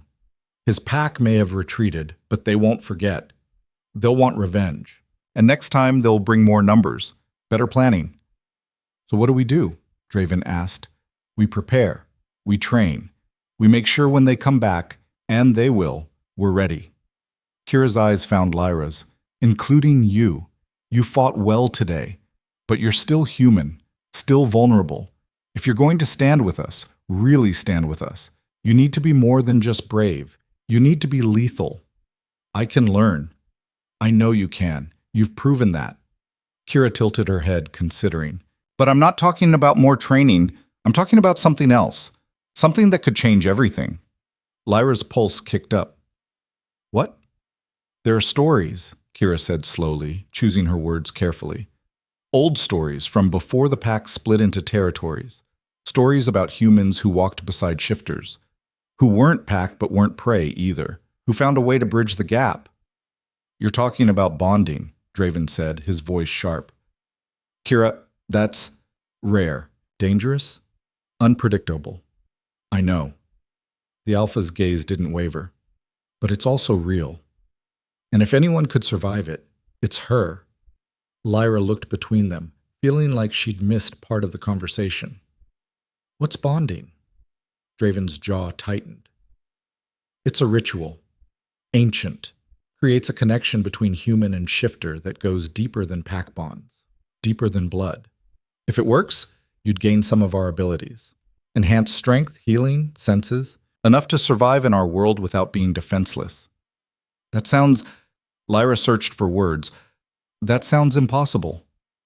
It is. For most, the ritual requires complete trust, complete surrender. One wrong moment, one hesitation, and it fails. The human dies. The shifter is driven insane by the broken bond. It's not a process to take lightly. But it would work, Kira pressed. It could work. With you two. What do you mean, us two? Lyra asked, though something in her chest already knew the answer. The bond forms between two individuals, one human, one shifter. Kira's smile was knowing. It works best when there's already something there, a connection. Trust that runs deep enough to risk everything. Lyra's eyes found Draven's. He was staring at her with an intensity that made her breath catch. This was more than survival, more than strategy. This was Kira asking if she was willing to tie herself to Draven in a way that couldn't be undone, a way that would change them both forever.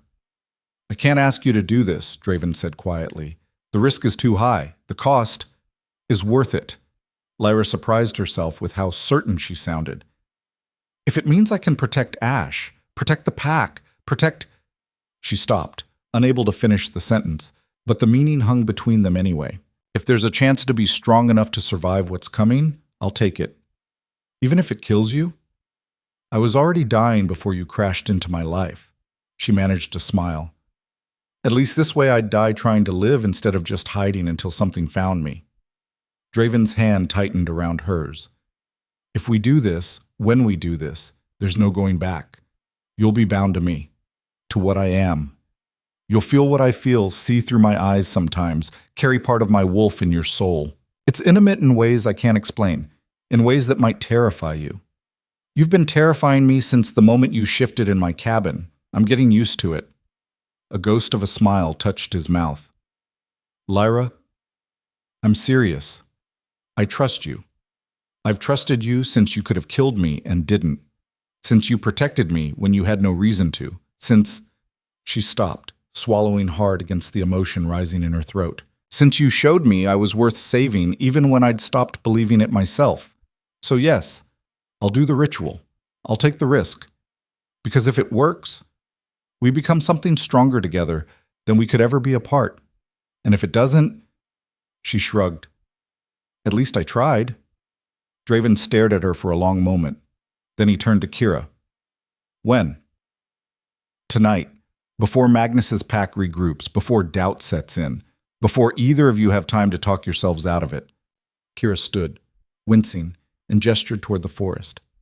There's a place, sacred ground, the old circle where our ancestors performed the first bonding rituals. I'll take you there, prepare you, and then... She looked at them both seriously. Then it's up to you. The ritual either binds you or destroys you. There's no middle ground. Comforting, Lyra muttered. I'm not here to comfort you. I'm here to make you strong enough to survive. Kira's expression softened, just barely. But for what it's worth, I think you'll make it. You're too stubborn to die now. High praise from an alpha. Take it while you can. I don't give compliments often. As the pack began cleaning up the battlefield, tending wounds, repairing damage, Kira led Lyra and Draven into the forest. Ash followed, staying close to Lyra's legs, sensing something important was happening even if he didn't understand what. They walked for an hour, climbing higher into the mountains, following paths that looked like nothing but felt ancient. Finally, they emerged into a clearing ringed by standing stones, weathered, moss-covered, emanating a power that made Lyra's skin prickle. This is it, Kira said. The old circle, the place where the first bonds were formed, back when humans and shifters still remembered how to coexist. She moved to the center, where symbols had been carved into the stone floor, worn but still visible. The ritual is simple in theory, complicated in practice. You stand here. She pointed at Lyra. You shift and stand there. She pointed at Draven. And then you both surrender every defense, every wall, every fear, and let the bond form. If your souls recognize each other, if the connection is real, the ritual completes. You become bonded, linked, forever. And if they don't recognize each other, Lyra asked, then you die screaming and he goes feral. So let's hope they do. You really need to work on your motivational speeches, Kira grinned. I'll prepare the space. You two, talk. Decide if you're really doing this. Once it starts, there's no stopping, no second chances. She moved to the edge of the clearing, leaving them alone except for Ash, who'd curled up near one of the stones and fallen asleep. Lyra looked at Draven, really looked at him. This man who'd been a stranger, then a patient, then a protector, then what? Something she didn't have words for. Something that felt like gravity, like coming home, like every stupid romantic notion she'd mocked herself for believing in. Are you sure about this? He asked quietly. Because I'm not. I'm terrified. Of the ritual failing? Of it succeeding.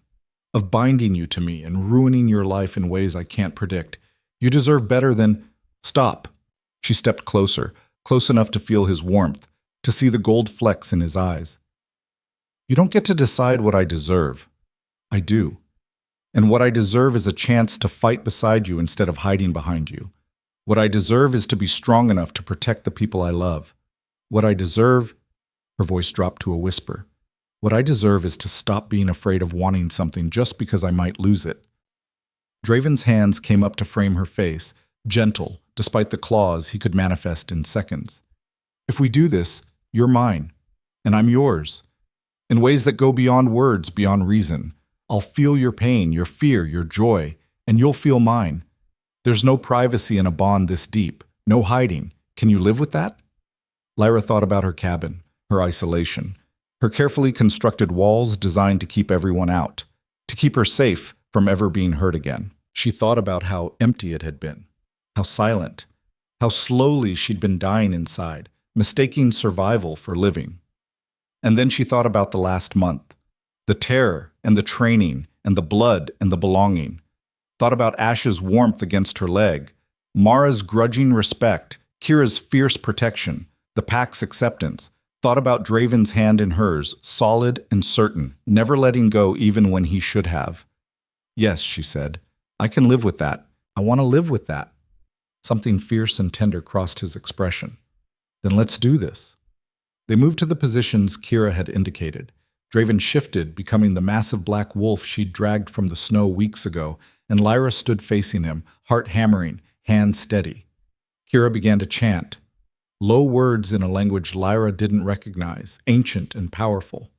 The symbols on the ground began to glow, faint at first, then brighter, pulsing in rhythm with the words. Open yourself, Kira instructed. Both of you. No walls, no fear, just truth. Lyra closed her eyes and let the walls fall. Every defense she'd built, every scar Victor had left, every moment of doubt and worthlessness and hollow emptiness. She let it all show, let it all be seen, trusting that Draven would see it and not turn away. And in return, she felt him. His grief over his lost mate, his terror for Ash's safety, his bone-deep certainty that he was doing everything wrong, failing everyone who depended on him, his loneliness that matched hers like mirror images, and beneath it all, blazing bright and impossible to deny, his love for her, fierce and protective and completely terrifyingly real. The bond snapped into place. Pain exploded through Lyra's body.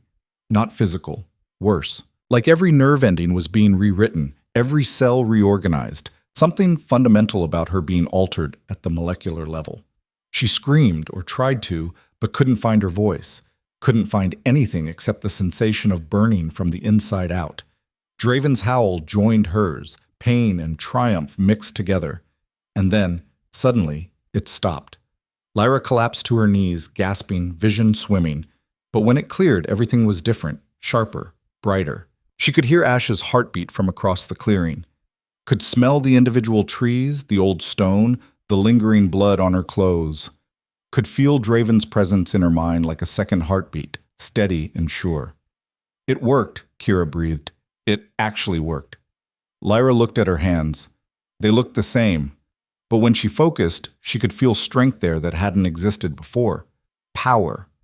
Not shifter power. She was still human, but something in between.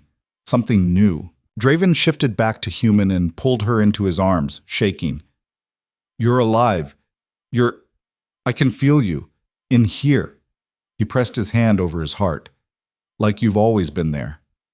I can feel you too. Lyra's voice was rough. It's intense.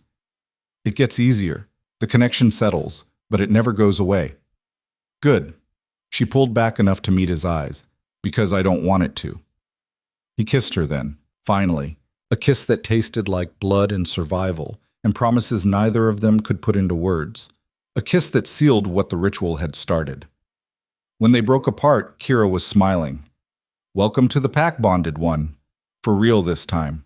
No conditions, no trials. You're one of us. Forever.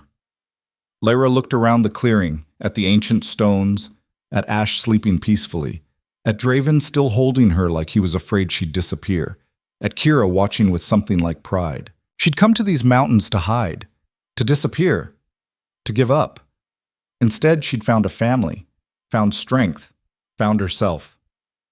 Forever, she repeated softly. I can live with that. The bond changed everything and nothing all at once. Lyra woke the morning after the ritual feeling like she'd been remade.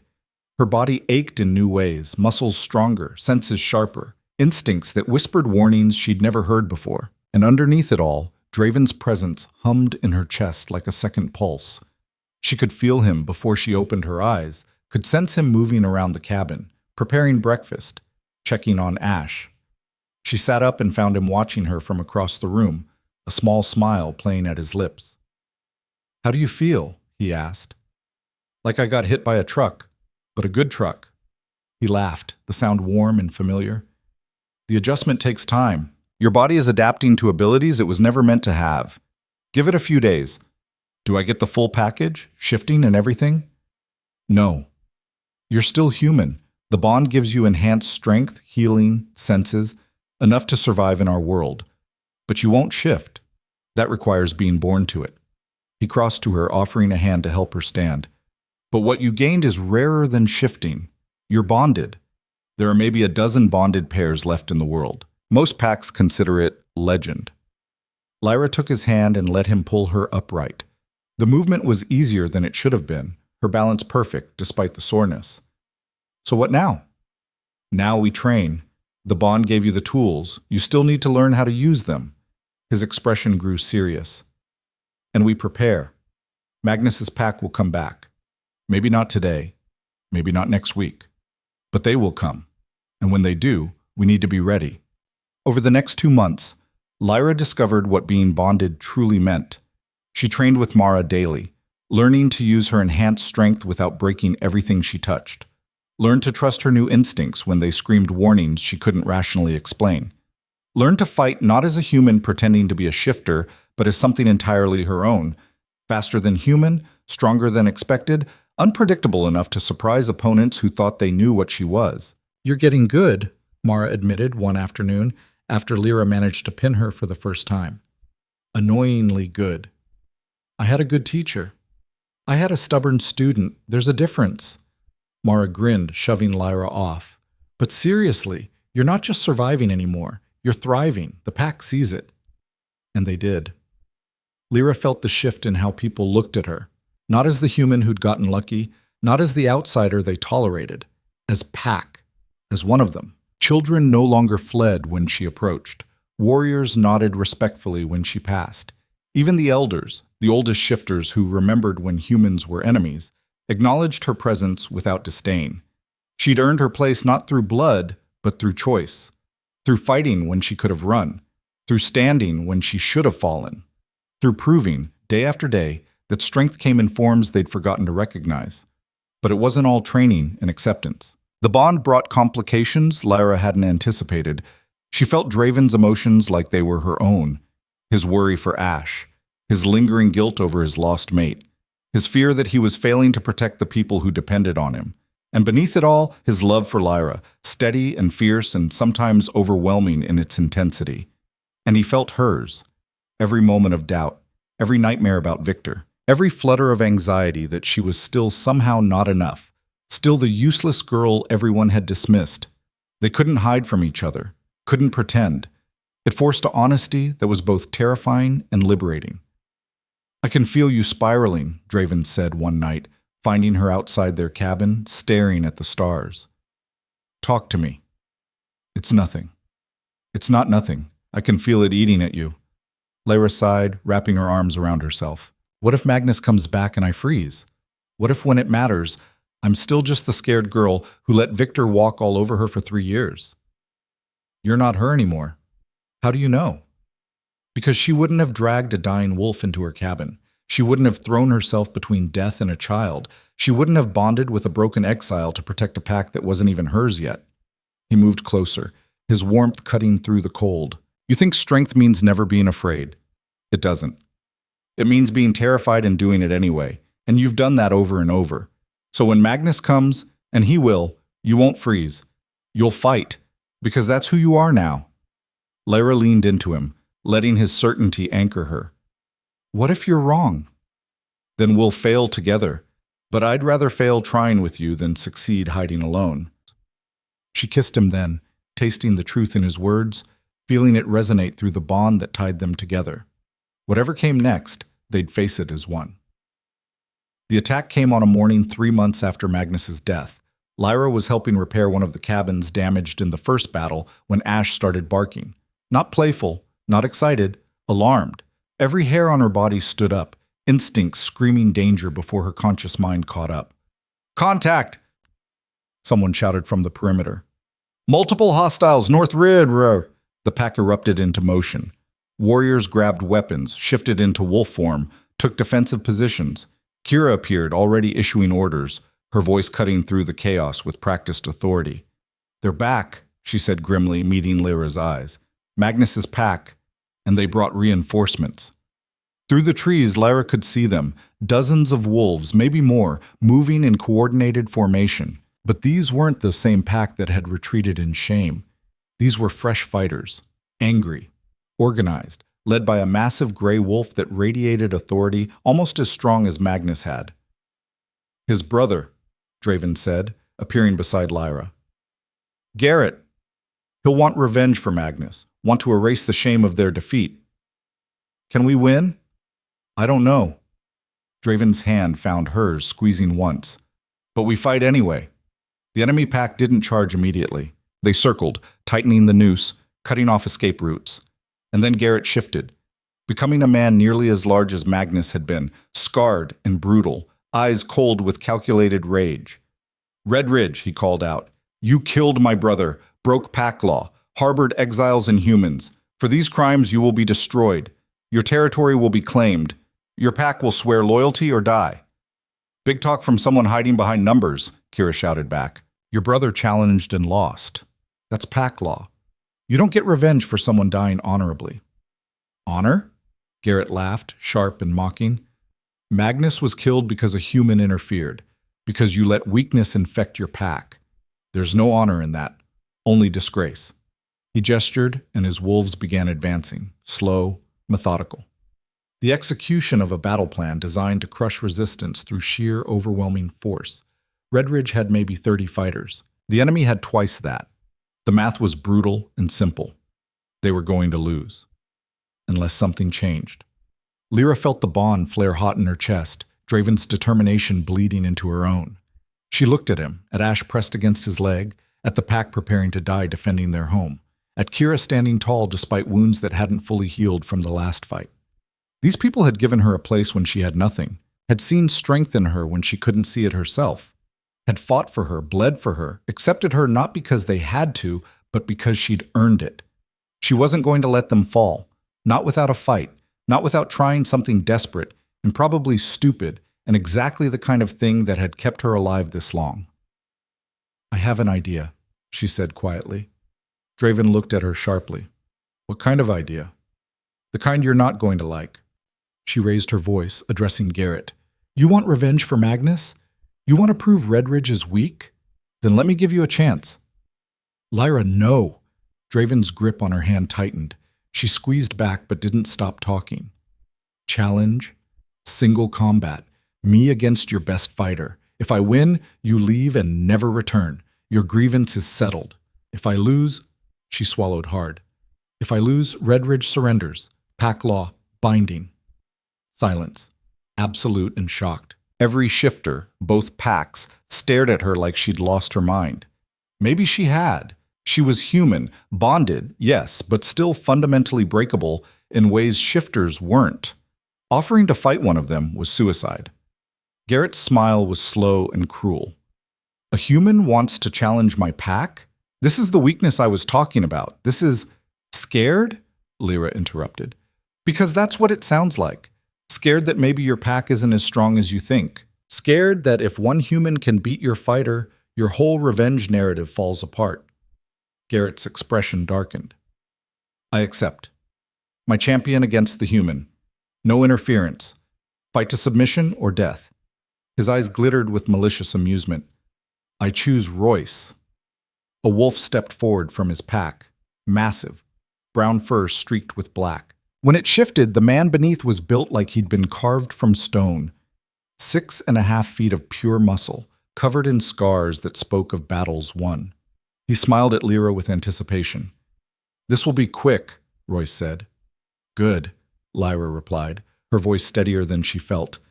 I have things to do after I beat you. Draven pulled her aside, his face pale. This is insane. He's a trained warrior. He'll kill you. Maybe. Probably. She cupped his face, making him look at her. But if I don't try, everyone dies. This way there's a chance, and I'm done running from chances. I can't lose you. You won't. I'm too stubborn to die. She kissed him, quick and fierce. Feel that? Through the bond? I'm not afraid. I'm angry. And angry people fight harder. She could feel his terror through the bond, his desperate need to stop this. But she could also feel his understanding, his knowledge that she was right. This was the only play they had. End it fast, he said hoarsely. Don't let him draw it out. I'll do my best. Kira stepped forward, addressing both fighters. Single combat. Standard rules. First to submit or die loses. No outside interference. Binding under pack law. She looked at Lyra seriously. You sure about this? No, but I'm doing it anyway. Then make it count. Lyra stepped into the center of the clearing. Royce moved to face her, still grinning, clearly not taking her seriously. Why would he? She was human. Small. Outnumbered in every way that mattered, except she'd been underestimated her whole life, and she'd learned to use it. Begin! Kira shouted. Royce shifted immediately, becoming wolf, lunging at Lyra with speed that should have ended the fight in seconds.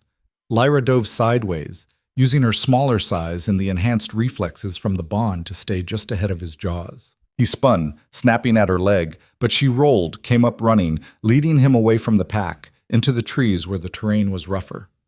Running won't save you, Royce growled, his wolf voice guttural. Not running, choosing my ground. She led him to a section where fallen logs created obstacles, where snow hid rocks and roots. Territory she'd studied during training, memorized, prepared for exactly this kind of desperate situation. He was bigger, stronger, faster in open space. But here, between the trees and debris, size became a disadvantage. He charged. She dropped, sliding under a log, his momentum carrying him past. She grabbed a branch, thick, solid, and swung it hard into his injured leg as he tried to turn. The same leg Magnus had favored. Family weakness. Royce yelped, stumbling.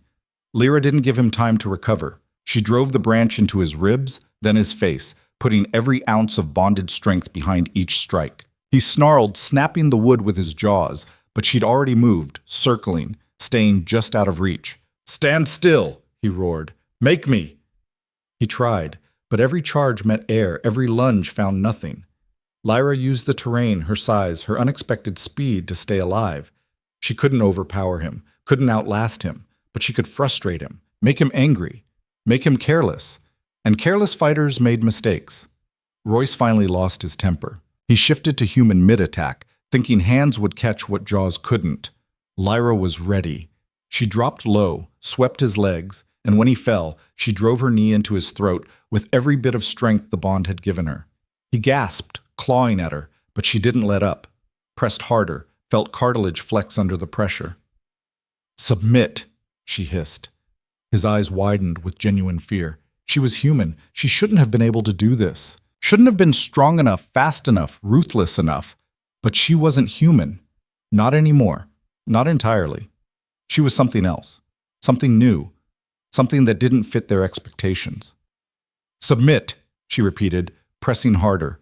He choked. I submit. Lyra released him and stood, breathing hard, covered in dirt and snow and bark. Royce stayed down, coughing, one hand on his throat. The clearing was silent. Then Kira's voice rang out. The human wins. The challenge is satisfied. Pack law is honored. Garrett stared at his fallen champion, at Lyra standing over him, at the impossible thing that had just happened. His face twisted with rage and disbelief. This is a trick. Cheating. She's not human. She's bonded, Kira interrupted. Which pack law recognizes as legitimate? Your champion lost. Your grievance is settled. Leave now. For a moment it looked like Garrett would refuse, would order his pack to attack anyway, law be damned. But then the murmurs started, his own wolves, whispering, questioning. If a bonded human could defeat their champion, what did that say about their strength, about their cause? Garrett saw his authority crumbling, saw the doubt spreading, and with a snarl of frustration, he shifted and ran. His pack followed. Not all of them. A few stayed, looking uncertain, looking at Red Ridge and Lyra, and seeing something that didn't fit their narrative of weakness. One of them, a young female with gray-brown fur, approached Kira cautiously. I request sanctuary. I don't want revenge. I want... She shifted to human, a girl barely 20. I want to be part of something that doesn't demand I hate for honor. Kira studied her, then nodded. Granted. Conditional. Prove yourself. 2 more approached, then 3. By the time the dust settled, Red Ridge had gained 6 new members, defectors who'd seen something in the fight that changed their minds about what strength looked like. Lyra stood in the center of it all, shaking with adrenaline, hardly believing she was alive. Draven reached her first, pulling her into his arms with enough force to lift her off her feet. You insane, brilliant, terrifying woman, he whispered against her hair. I felt everything. Your fear, your focus, your absolute refusal to die. I've never been so terrified and proud at the same time. Did I do good? You did impossible. He pulled back to look at her, eyes bright with unshed tears. You just changed everything, for the pack, for us, for... His voice broke. For me. Ash appeared, launching himself at Lyra's legs with a joyful yip. She crouched down, letting him climb into her arms, feeling the rightness of it. This cub who'd been terrified and lost, now safe and loved. This man who'd been exiled and alone, now part of something larger. This pack that had been defensive and insular, now open to new possibilities. She'd helped make this, had fought for this, had earned this. Kira approached, limping slightly, but smiling genuinely. That was either the stupidest thing I've ever witnessed or the most strategically brilliant. I haven't decided which. Can it be both? With you? Always. The Alpha's expression grew serious. You fought for this pack, bled for it, won for it, and you did it as a human taking on a trained shifter warrior. No one here will ever question your place again. You're not conditionally accepted. Your pack, fully, permanently, for as long as you want to be. I want to be, Lyra said quietly. This is home now. Good. Because we need people like you, people who see strength where others see weakness, who fight when the smart thing is running, who... Kira paused, choosing her words carefully. Who remind us what we're supposed to be, what pack means when it's not corrupted by pride and old grudges. Around them, Red Ridge gathered, Mara grinning and punching Lyra's shoulder with what was probably meant to be gentle and definitely wasn't. Finn looking at her with new respect instead of cockiness. The elders nodding approval, the children seeing her not as the scary human but as the warrior who'd protected their home. Family. That's what they were. Not perfect, not easy, but real. Speech, someone shouted. The human should say something. Lyra's throat went tight. She'd never been good at speeches. Never been good at expressing what mattered in words that felt adequate. But looking at the faces around her, people who'd fought beside her, trained her, accepted her, she knew she had to try. 3 months ago, she started, her voice carrying across the clearing. I was alone, hiding, convinced I was too broken to be worth anything. And then this idiot, She gestured at Draven, getting laughs. This idiot crashed into my life with his son and forced me to remember something I'd forgotten, that strength isn't about being unbreakable. It's about breaking and choosing to keep going anyway. She paused, gathering her thoughts. You didn't have to accept me. I was human, weak, everything your world trains you to see as prey. But you gave me a chance. Kira gave me a trial. Mara gave me training. Draven gave me a bond. And all of you, her voice thickened, all of you gave me something I'd stopped believing existed. Purpose, belonging, family. So when Garrett's pack came, when they threatened everything we'd built, I couldn't run. Because this is home now. You're home now. And home is worth fighting for. Worth bleeding for. Worth risking everything for. She smiled through the emotion threatening to overflow. That's what you taught me. So, thank you for seeing strength where I saw failure, for trusting me when I couldn't trust myself, for letting me be part of something bigger than my own fear. Silence. Then someone started clapping. Others joined. Within seconds, the entire pack was applauding, howling, celebrating not just the victory, but what it represented. The old ways changing, the walls coming down, a future where human and shifter could stand together instead of apart. Lyra felt it all through the bond. Draven's pride, his love, his certainty that she was exactly where she belonged, and she sent it back doubled, letting him feel how much he'd changed her life. How grateful she was that he'd crashed into her clearing that night and refused to let her stay isolated. The celebration lasted into the night. Food appeared from somewhere, roasted meat, fresh bread, even alcohol that someone had been saving for a worthy occasion. The pack ate and drank and told stories of the battle, each retelling making Lyra's victory more dramatic until she'd apparently fought 10 warriors simultaneously while juggling fire. I'm pretty sure I only fought one, she protested, laughing. Details, Mara declared, already tipsy. You killed a rogue, fought a champion, saved the pack. Let us exaggerate. We earned it. As the fire burned low and people began drifting toward their cabins, Draven pulled Lyra away from the crowd. They walked to the edge of camp where the forest opened up to a view of the valley below.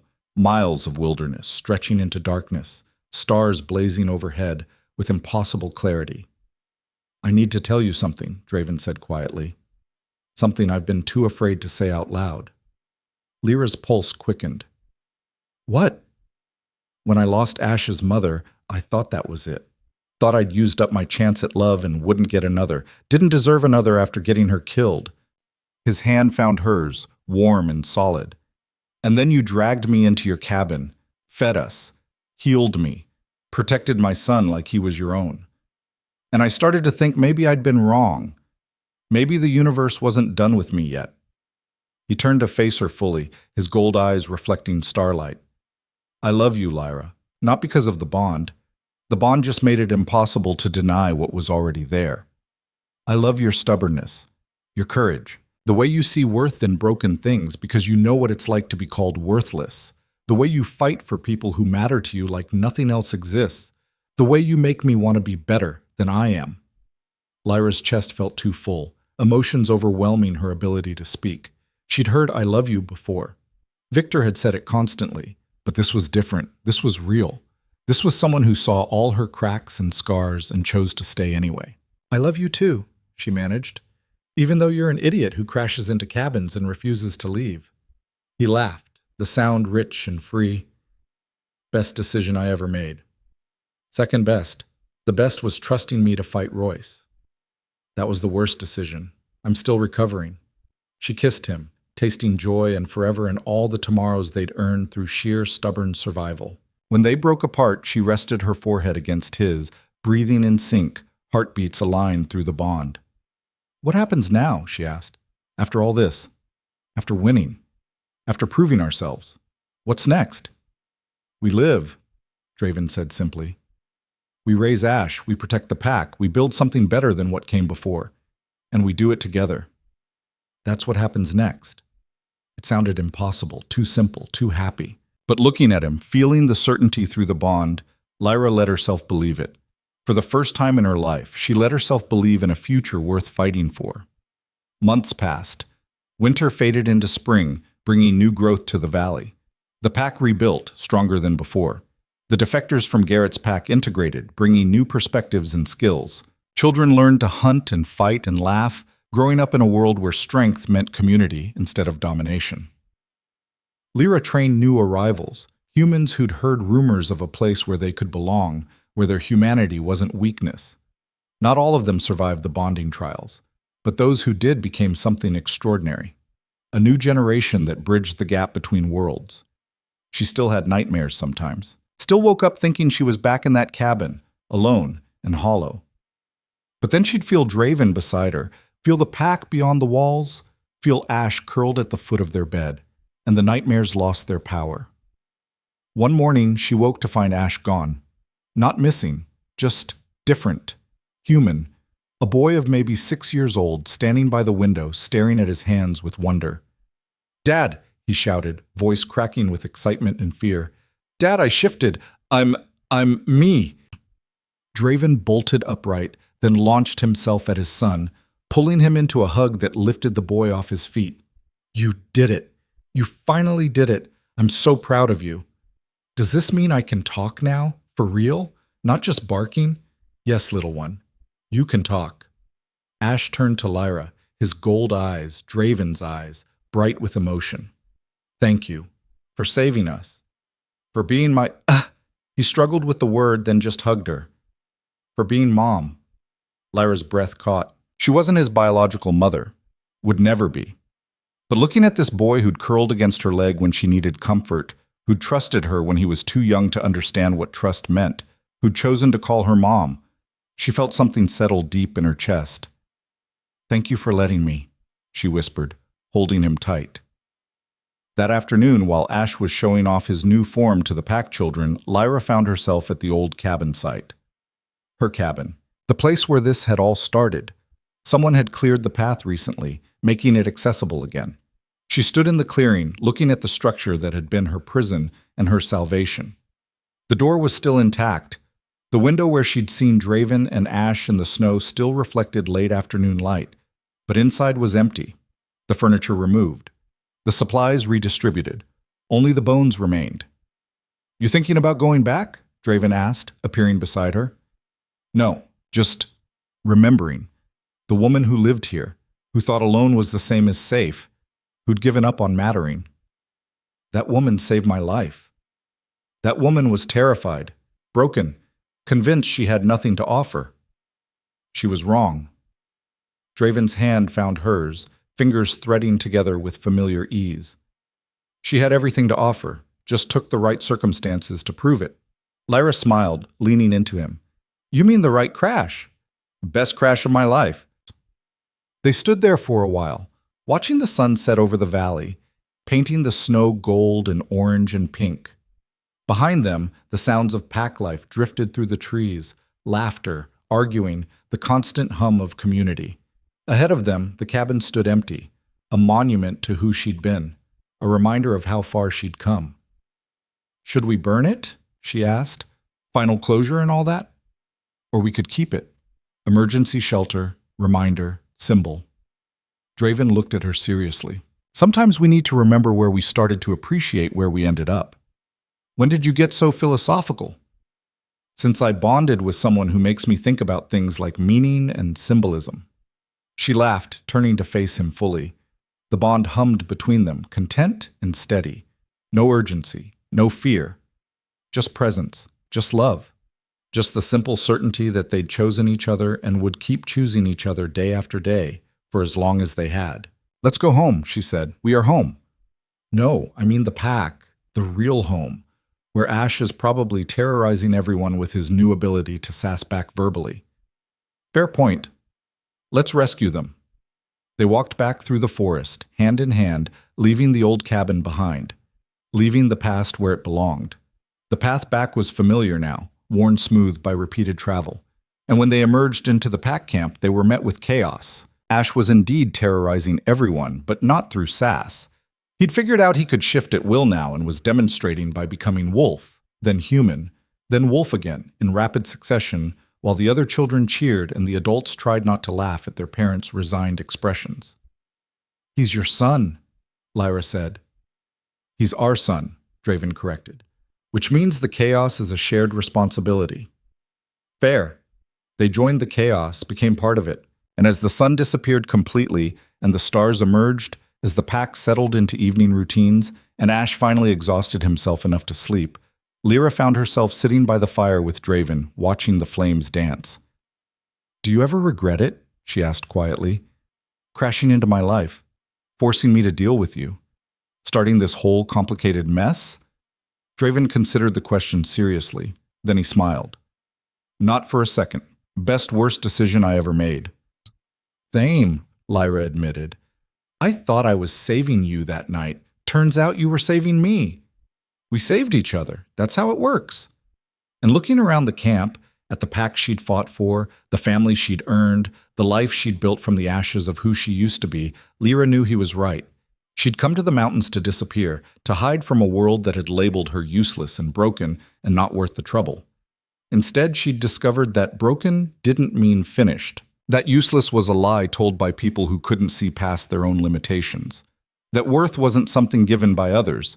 It was something claimed through action, through choice, through the stubborn refusal to let circumstances define you.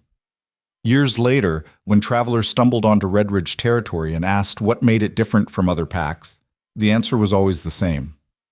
We don't measure worth by birth or blood, or how well you fit expectations. We measure it by what you do when everything's falling apart, by whether you stand or run, by whether you protect what matters even when it's easier to save yourself.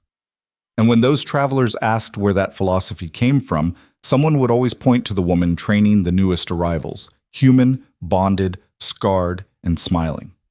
Her, she taught us that. The hard way. Lyra never corrected them, never explained that she hadn't taught them anything they didn't already know. She'd just reminded them, shown them that strength came in unexpected forms, that courage meant doing the terrifying thing anyway, that family was something you built, not something you were born into. She'd been called useless once, broken, a waste